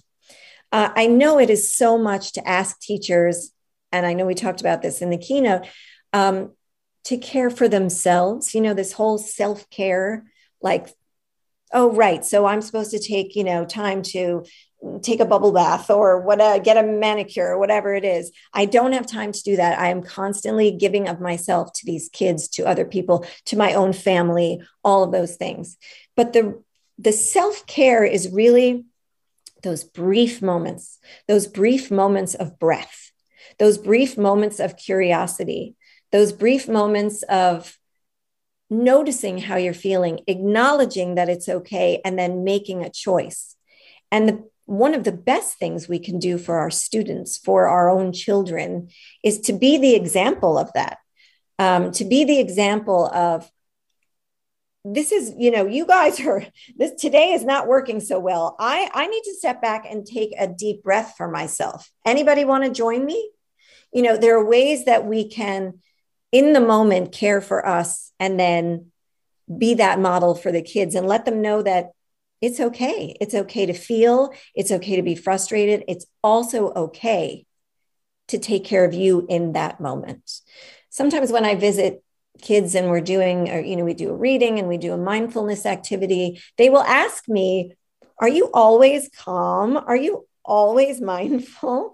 Do you always do that? And of course, no, here I am sharing all these practices and ways to take care of yourself and make better choices. And as if it's something that, as soon as you learn it, you'll do it all the time. But my answer is always, and will always be, absolutely not. I lose it. I forget my practices. I cry, I yell, I do all the things because I'm a human being. But I also, because I know I have them in me, I can reflect back. I can try again. I can keep trying. And I know that the tools are there. Again, I just have to remember to reach for them. So these are all the ways in which, I often wish I were back in the classroom, because I think I do such a good job of really bringing all of this in now, because I have that language, because people are continually putting out these beautiful books that help us talk about all these subjects, all these topics, and the representation just keeps building and building. There was not enough when I was teaching. There's still not enough, but it's getting better and better. So I'm very hopeful and thankful about that.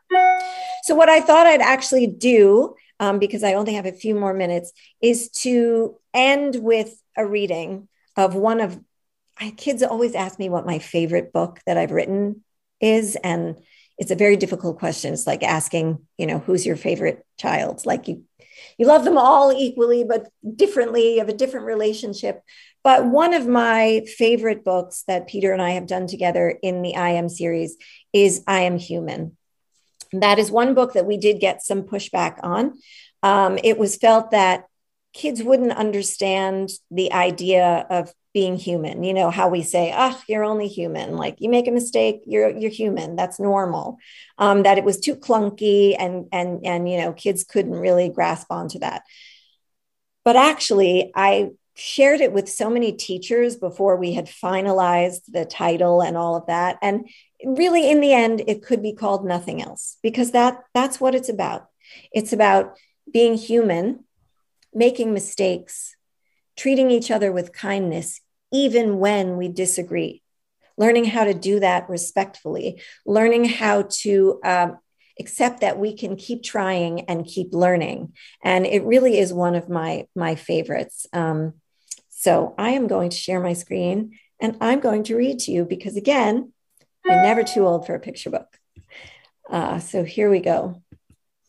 Let's see. Gotta love technology. Okay. Oh, it's been a while since I've read this one out loud. Love it. I Am Human, a book of empathy. And here we go with this discussion of empathy, right? By Susan Verde and art by the amazing Peter H. Reynolds. I was born a miracle, one of billions, but unique. I am human. I am always learning. I am finding my way and choosing my path on this incredible journey. I have big dreams. I see possibility. I have endless curiosity. I make discoveries.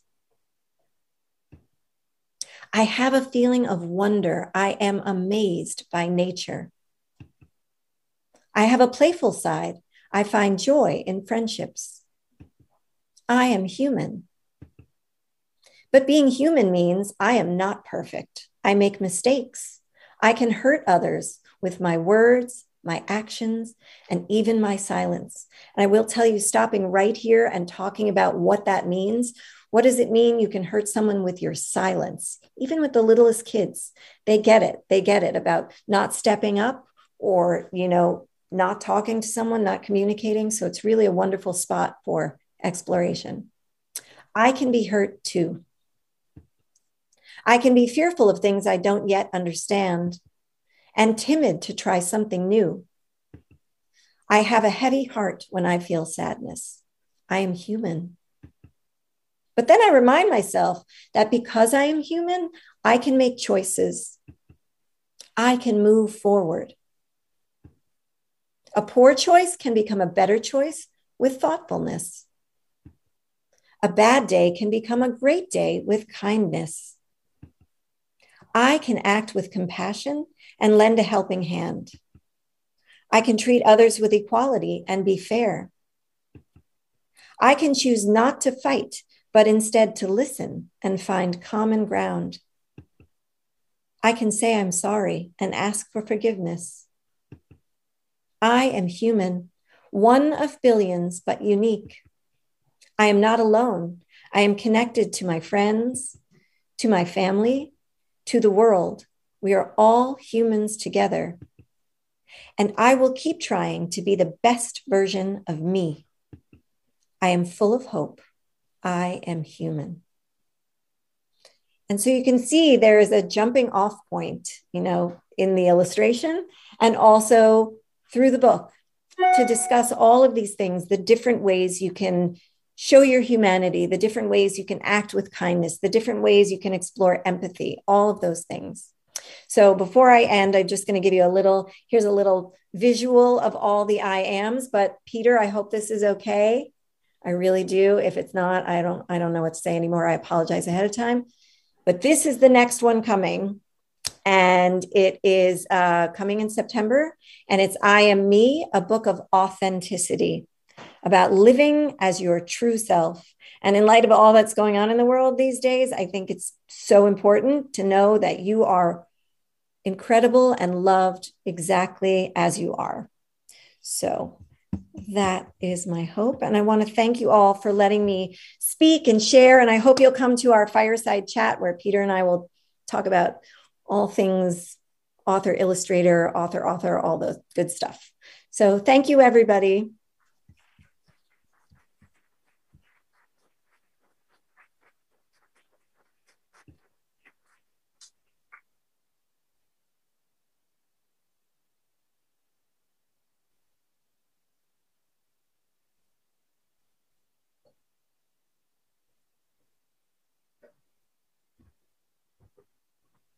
All right, big thank you to Susan, and I'm going to invite Peter to come on up now to tell his story.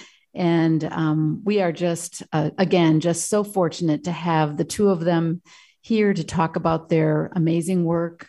Their books are for sale out in the lobby here, and they will be on sale at Schindler Education Center. So please help me in welcoming Peter H. Reynolds.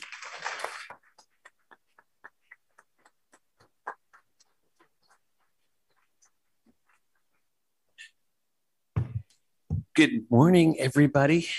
Who's awake? Raise your hand. 98%. Awesome. It is so wonderful to be with you. Wow, to be with you. And it was so sad to not be with Susan here, but she was here-ish.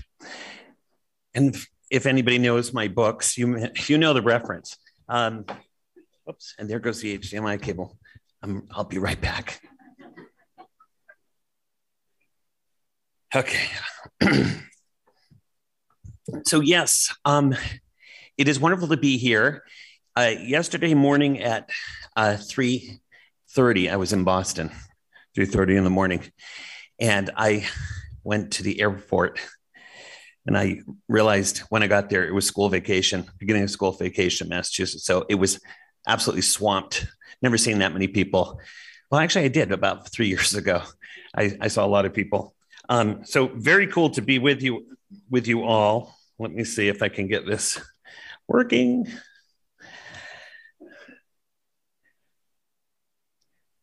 Let's see if the magic works.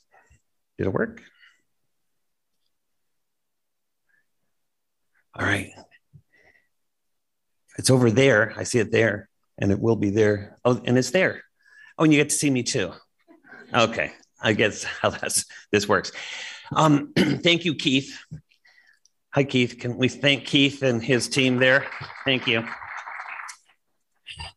I met Keith earlier today, and we connected. My dad's name was Keith Hamilton Reynolds, and so it's always nice to remember the special people in our lives. And Susan, speaking of special people, Susan is one of those amazing people. And by the way, Tish, you are now one of my special people. I got to have dinner with Tish and the gang last night, and we got to share not our work, but our mission. And that's really what today is about, right? You don't have jobs. I don't think anybody here has a job. You have a mission. And you have a mission to do something that other people are going to say is impossible. And that is to change the world and to make it better. And that means by rescuing every person on this planet. We all need rescuing. I don't care how together you are. In fact, if you think you're together, you probably definitely need some work, right? So we all need help, whether you're young or you're old. And if you didn't solve your problems when you're young, you will carry them with you your whole life. So what do we do about all that, right? That's pretty heavy, right? That's a big mission. Number one, I'll just put it out there. If I was in Washington, D.C., I would immediately double the salary for anybody taking care of children. It's, not that money solves everything, but would anybody argue with being paid more? I think it's such an amazing, heroic job. And when I think of where we put our money on this planet, and the funny thing is we're starting to put money on other planets, right? We're building these rocket ships to escape our planet. And I love science. It's great, right? STEM and STEAM, awesome. But, SEL is probably, in my opinion, the most important gift that we can give not only our children, but also ourselves. Because as Tish was mentioning, we've all had trauma in our lives. We've also inherited the trauma of our ancestors, our parents. And Tish got me thinking even more deeply about, like my parents survived World War II, and they emigrated from Dad was born in Argentina. Mom was born in England. They ended up in London during the war. And my mother was 11 years old when it started. She spent her teens in London. And she survived seeing her neighborhood bombed, to see London inundated with bombs for years and years. And of course, it makes me think about what's going on in Ukraine. And picturing my mother surviving that. And then I flash forward as a little boy sitting around the table. We had a big table in a very small house. We had 7 people packed into our ranch house. And we sat around that table. My mother knew instinctively that story was really powerful. And she would make all of us tell a story every single day. Tell me something that happened in your day. So we went around the table.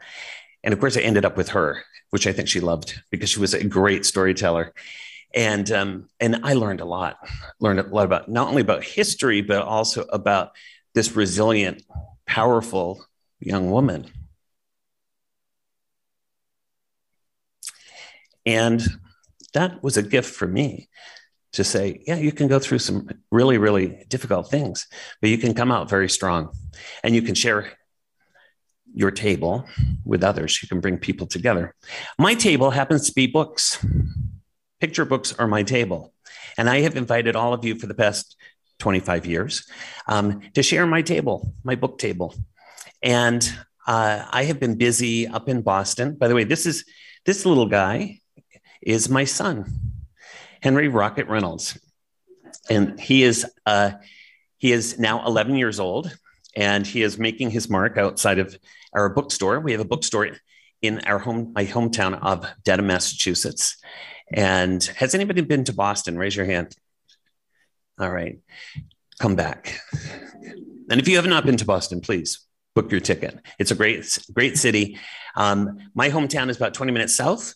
And I looked around my hometown about 20 years ago, and I did not see a bookstore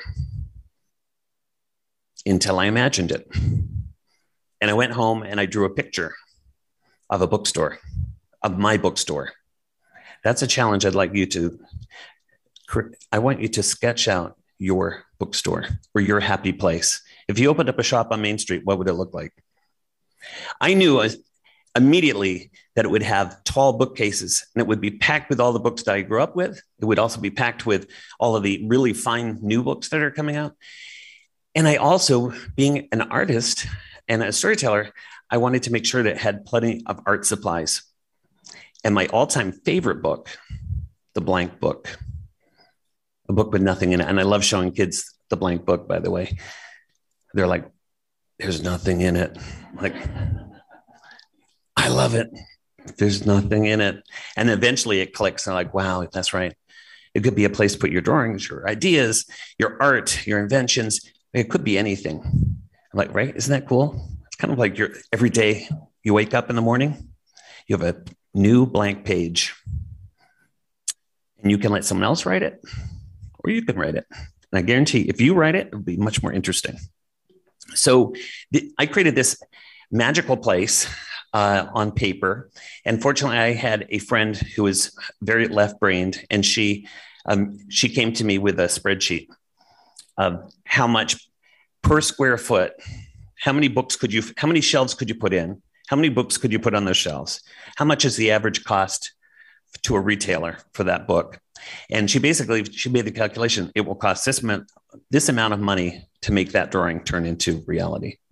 And so I threw my hat over the wall and I opened up a bookstore. It's called the Blue Bunny Bookstore. And which is based on, there's a pottery that used to be made in our downtown called Dedham Pottery. Favorite color was blue. Their favorite design was a rabbit. So the Blue Bunny. I get that a lot. So you can see the tail end of the Blue Bunny's butt over here in the photograph. So Henry is sitting outside of our bookstore. He is a lucky kid because he is surrounded by his mother is an artist. I'm an artist. I'm a storyteller. We have a bookstore, a family bookstore. And it has all these books and wonderful art supplies and blank books. And it was only missing one thing, a cafe. So 7 years ago, I added a cafe. So it is heaven. I have coffee in the morning. I have a yellow table, painted yellow table in the front, which is a little nod to one of my latest books called Our Table. And that's my happy place. And it is where I do my healing. It is my sanctuary. And I hope that everybody here do you have a sanctuary? Is there someplace in your house? Could be your closet, could be your, My mother, it was the car. She would actually escape to the car with 7 people in the house. She would actually go and sit in the car. I remember that. It was kind of funny. My father loved the garden. He would just get out into nature. So I have this happy place. And my other happy place is my book studio, which is right behind the bookstore. Very convenient. So I get my inspiration by hanging out with my readers. And then I go upstairs and I begin drawing. And I have been drawing a lot and writing a lot. Oh, look, there, we can see him moving. Wow, that was a surprise. By the way, that is the bookstore with the blue awning. And right behind that is my bookstore. And there's the front.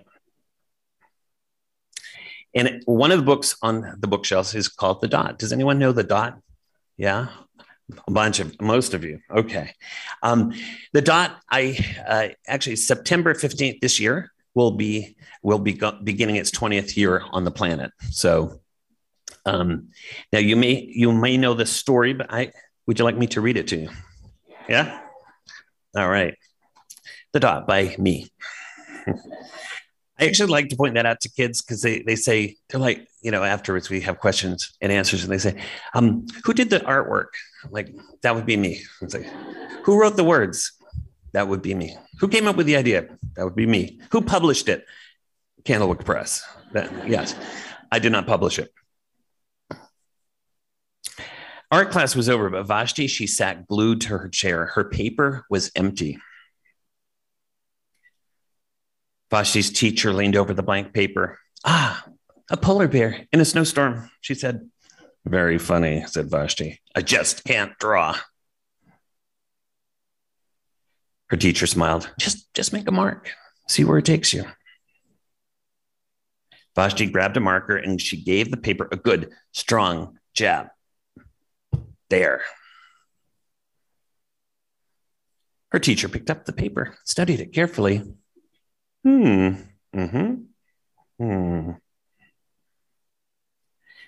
She pushed the paper toward Vashti and she quietly said, now, sign it. Vashti thought for a moment. Well, maybe I can't draw, but I can sign my name. V-A-S-H-T-I.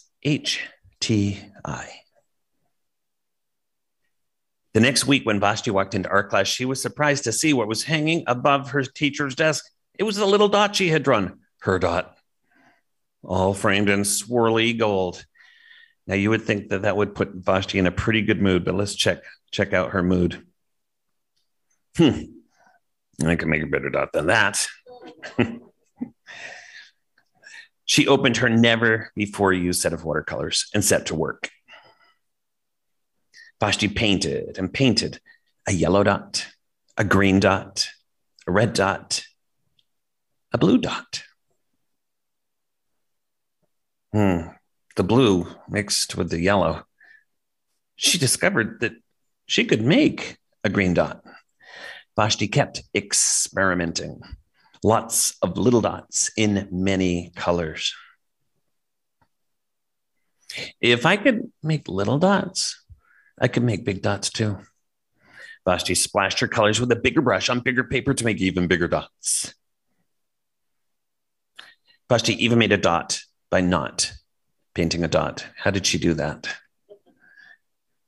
Yes, she painted around, left a dot-shaped space. That's called thinking outside of the dot.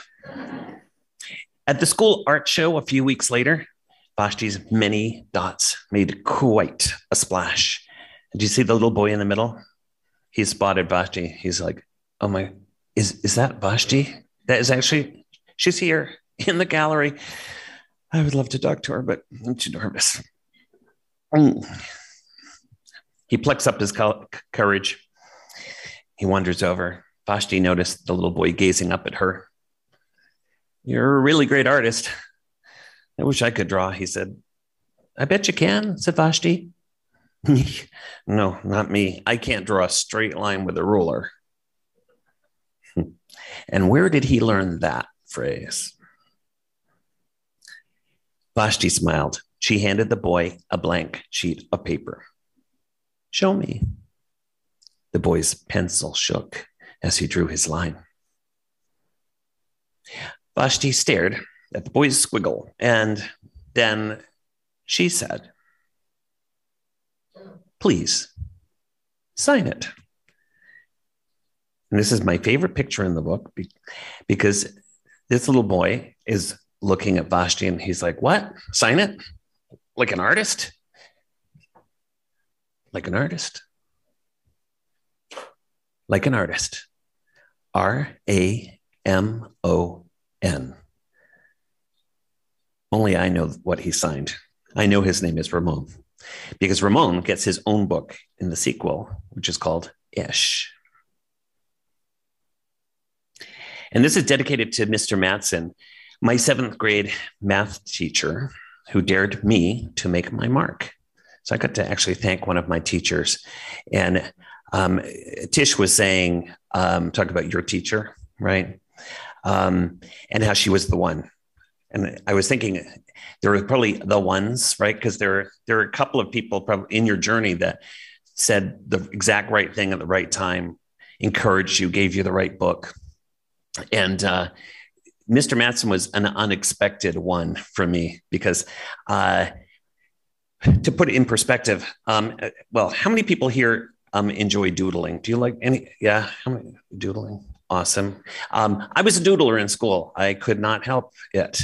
In fact, that breathing exercise we all did, who felt marvelous doing that? Did you feel as marvelous? I felt so good. And I describe that to kids. I say, when I draw, it feels like breathing deeply. It's, for me, I realized that was a coping mechanism for me in school. School was kind of stressful. I went to public school. My twin brother, Paul, was the good twin. In the context of school, he was very good at paying attention. He could focus. I had other things going on. They were really interesting in my head and out the window and just anywhere else other than I mean, I knew what my teacher looked like. Got it. Okay. Ears listening, this ear listening. And I was drawing away and I was having a marvelous time. Not all teachers appreciated that. Mr. Reynolds, please, could you turn the paper over? You could do that on your own time. Mr. Reynolds, after school, you can do that after school. And then, of course, Mr. Reynolds, you're staying after school. Spent a lot of time in detention, also called my studio. And kids would be like, oh, yeah, Reynolds is in detention. And like, can you draw me a, hot rod or, a horse? And I got thrown all these challenges, because kids wanted some inappropriate things too. And that's where I drew the line. I'm going to be a children's book author when I grow up. So I got to,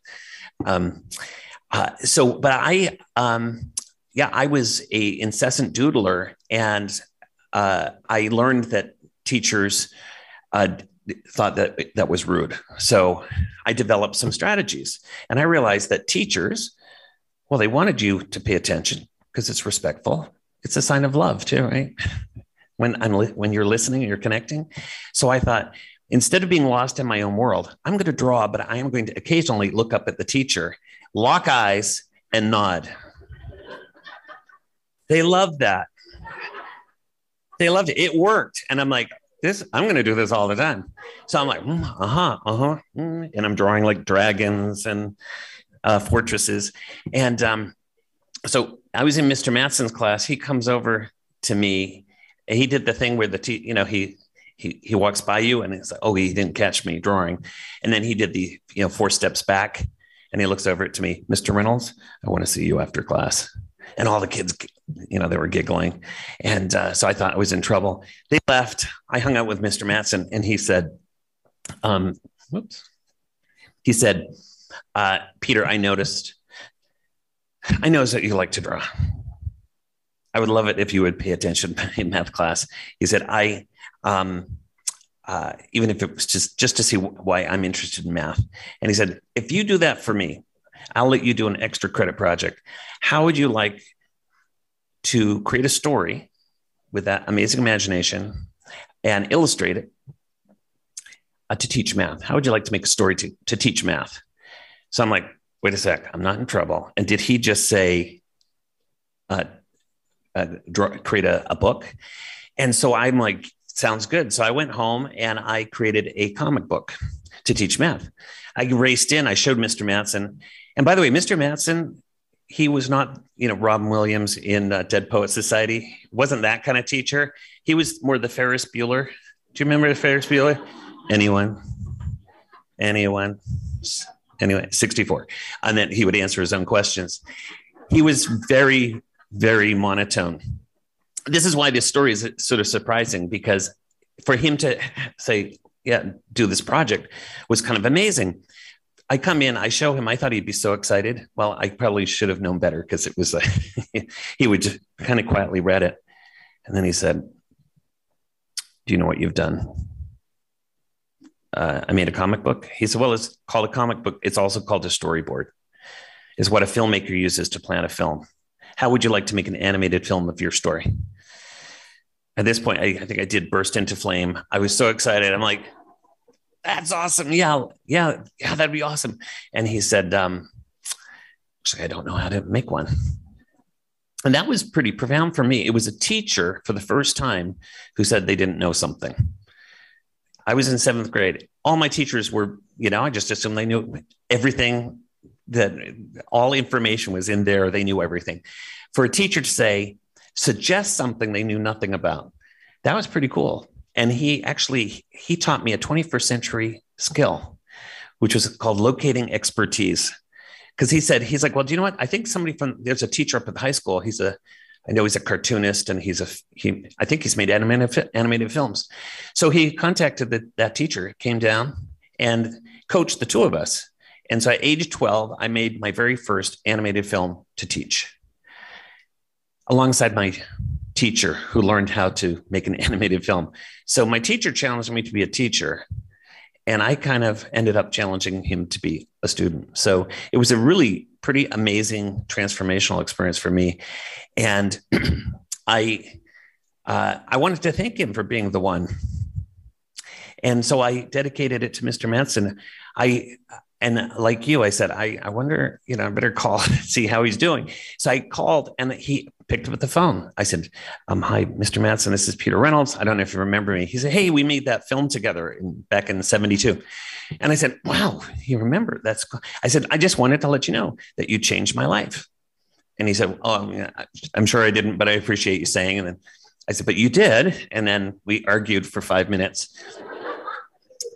And I really I told him all the chain reactions that happened, because the high school teacher became a mentor to me, and his wife, who was a nurse and a filmmaker, became a mentor to me and to my twin brother.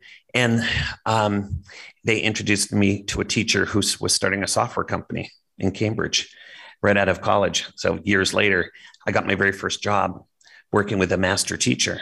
I spent 12 years. Scholastic bought the company. I took my magic beans that they gave me early on. I had enough money to start my own company called Affiliation. And we are dedicated to making stories that move, stories that matter. That's our mission. Positive storytelling. This year, we just celebrated 25 years, our anniversary of Fablevision. If you check out fablevision.com, you can see the 35 writers and artists and musicians and educators all coming together to make positive stories. I can trace it back to Mr. Mattson, taking the time to do something I think is the most powerful thing teacher, educator, caregiver can do. He noticed me.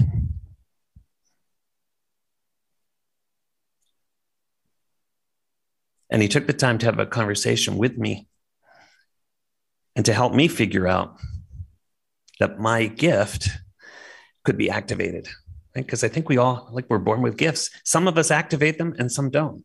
And that's why it's so important to spend time getting to know kids. And in fact, I think the most powerful question we can ask kids and grownups too is, who are you?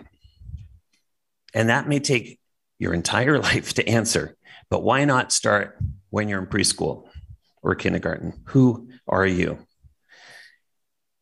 You know, what are you good at? And also, what are your worries? What are your frustrations? That's good too, because we can, you know, there are a lot of beautiful, wonderful people on this planet. In fact, I do believe that there's more good than bad, more light than darkness, and that we can make that light. By the way, the Dot book got put out into the universe. There was a teacher in an amazing state of Iowa. Have you ever heard of Iowa? Yeah. Terry Shea is here, by the way. Terry Shea, I'll embarrass him. He's right in the front here. Terry and his class decided, they noticed that it said publication date in the book, September 15th, 2003. And they decided to, this is the short version of the story, decided to have a birthday party for the book. They let me know. I thought that was wonderful. They posted pictures. Of course, other teachers on social media, I want in, you know, can we do that next year?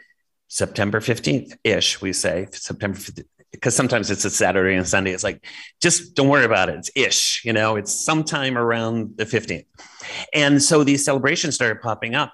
And then, you know, it was couple of thousand participants, and then tens of thousands, and then millions. Last year, we reached 20 million educators and kids in 196 countries. Yeah, right. Isn't that awesome? All celebrating creativity and making your mark. And it's not just about art. It really is about being brave, right? Because that blank page is scary. Even, right, you turn that page and your personal story that you're writing when you woke up this morning.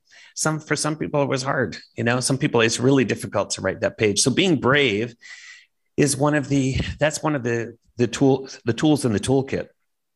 And I'm going to show you. Oh, well, there's International Dot Day. So a big shout out to Mr. Terry Shea for activating the book and really inspiring so many. And that is the power of great educators, that you can take a book that is just a static object and you can transform it into change, into transformation, into something that will connect with kids in a way that, you know, a big thick book might not, or talking. Stories, I still think that stories are the most powerful technology we have for storing information and inspiration. So, and you can learn more about it at thedotclub.org, because we're doing it again this year. So how many years has it been now, Terry? 13 years. All right. Wow. So Susan, by the way, isn't Susan wonderful? She's such an amazing human being. She's like from another planet. I am a twin, but I call her my cosmic triplet.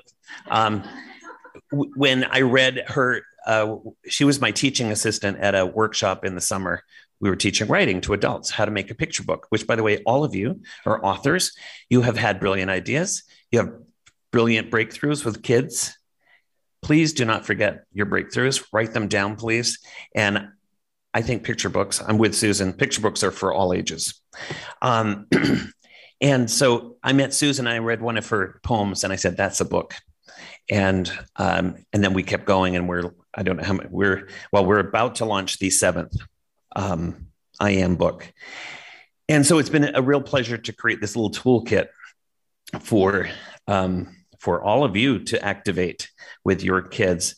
And as Susan shared, this is the cover. This is the sneak preview of the cover. I Am Me, a book of authenticity. And I asked the publisher last night, I said, I know the book isn't out yet, but I'm in Iowa with these amazing human beings who are changing the world. Could I please do a world premiere reading of I Am Me? So they said yes.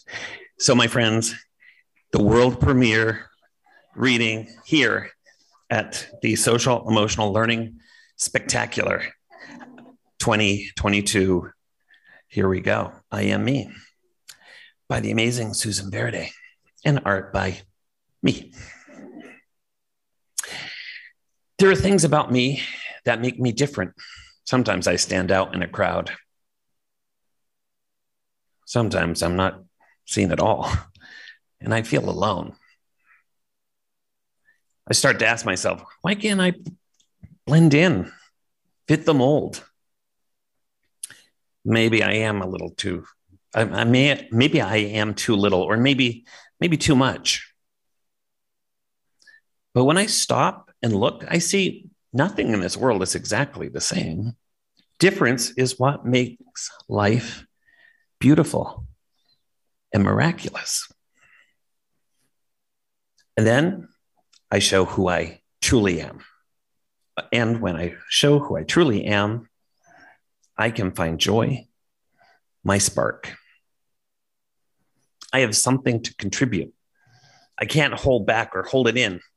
I am someone to be celebrated. I am me. I can have my own style and decide how I want to show up in the world. I can be grateful for my hair, my skin, my size, because they are all mine. I can be proud of my body and thankful for what it can do. I can embrace that I am perfectly imperfect, because that is what makes me interesting. Scream! I can dance to my own rhythm anytime I want to move and groove. I can learn from others who express themselves with confidence, even when it's hard. I can celebrate the things in this world that I decide are most meaningful to me: love, peace, unity, hope. I can be a role model for someone who is afraid to show their own true colors. I can love anyone I choose fully and completely with all of my heart. I can notice that every creature, small and grand, has something unique and necessary. I can know that community, connection, and acceptance exist, and I will find them. I can surround myself with those who see me, stand up for me, and support me. I can be okay knowing not everyone will understand me, because I have love for myself. I don't need to hide away, hold back, or compare myself to anyone else, because I am me and I matter. Roar. You are you, and you matter. We are just right. Beautiful and miraculous, exactly as we are. And that, my friends, is I am me. Thank you. Thank you. And yeah, it was an honor to do the 7th book with Susan. They would love us to do another book. And I said, I am done. For now, I'm taking a little break, a little self-care break. I've got 4 new books that I'm finishing up in my studio back in Boston. So when I head back on tomorrow night, I'm going to nestle in and finish some new books. One of them is a collaboration with my son, Henry Rocket Reynolds. Yeah, so he'll be a published author. There's a lovely author's note, as Susan mentioned, in all of the I Am books. There's some lovely wisdom from Susan and how you can begin to activate that book. And I'm sure you'll have all of your own marvelous ideas. As I say, my work for the past 25 years, this is a glance at some of the projects I've worked on. I also collaborate with Megan McDonald on the Judy Moody series, which is a good SEL book, and my twin brother, Paul Reynolds. But I also collaborate with myself, and I've been working on what I didn't realize at the time was the SEL toolkit. And these are some of my favorite words, and they're also, I think, some of the superpowers that we humans need to have a successful journey: connection, bravery, confidence, creativity, the joy of words, potential, empathy, individuality. This is a good one. Balance, voice, be proud of it. Resilience, one of my favorite words. Patience, joy of music.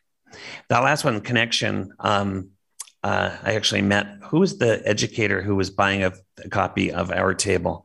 They were buying a copy. Oh, there she is. She was reading it over at the table at the bookstore. And I went over and I said, fabulous book, because she was like beginning to read it. I said, fabulous book. And then she said, then she turned to me. She's educator, smart. She's like, are you the author? I said, yes, I am the author. I said, but it is fabulous. It is a story about a family whose dining room table begins to shrink. The only one that notices is Violet. She notices the connection, that the more time her parents, her brother, are spending on their computers, their video games, their devices, cell phones, the faster the table shrinks until it's so small she can hold it in her hands. And then it disappears. And it's up to Violet to bring her family back together again. And, I was thinking about sort of our emotional health, and that if you think about a house with a lot of people in it, right, a big family, imagine that they're all busy doing something else, right? Mindfulness is when you bring everybody back to the table. So it's all the parts of you. And right now they may be in lots of different places, and we have to bring them back, right? We have to bring ourselves back to our own table, spend time with ourselves and get to know each other and make sure that we take care of each other. And I just want to end by saying, thank you so much for making it your mission to make this world a better place. I know it's not hard, not easy, and you're underfunded and under-resourced, but that's something we can also do. Make sure that you broadcast out your success. Let your community know it's working, right? Certainly let your families, your kids are going to know, your families should know, but your community needs to know, this country needs to know, the entire planet needs to know that anyone that takes care of kids is committed to making this world a better place. So a huge thank you for all you do, especially in these really challenged times. So thank you for what you do. Consider me a friend on the journey. And if you want to hang out with me some more, just open up one of my books, start reading, and I will be there with you. Thank you so much. Thank you.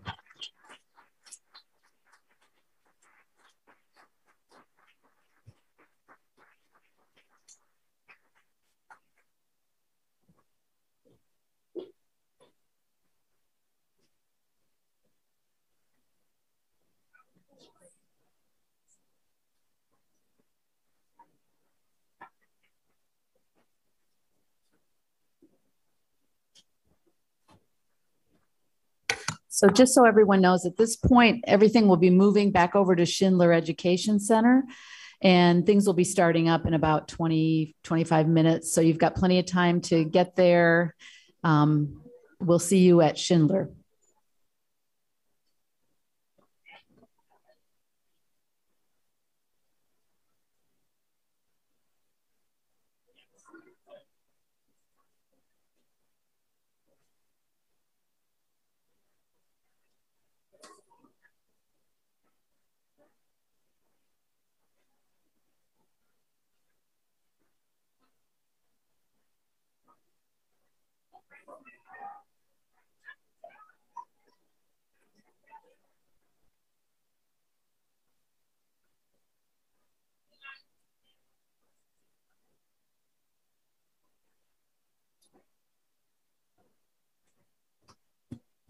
Recording stopped.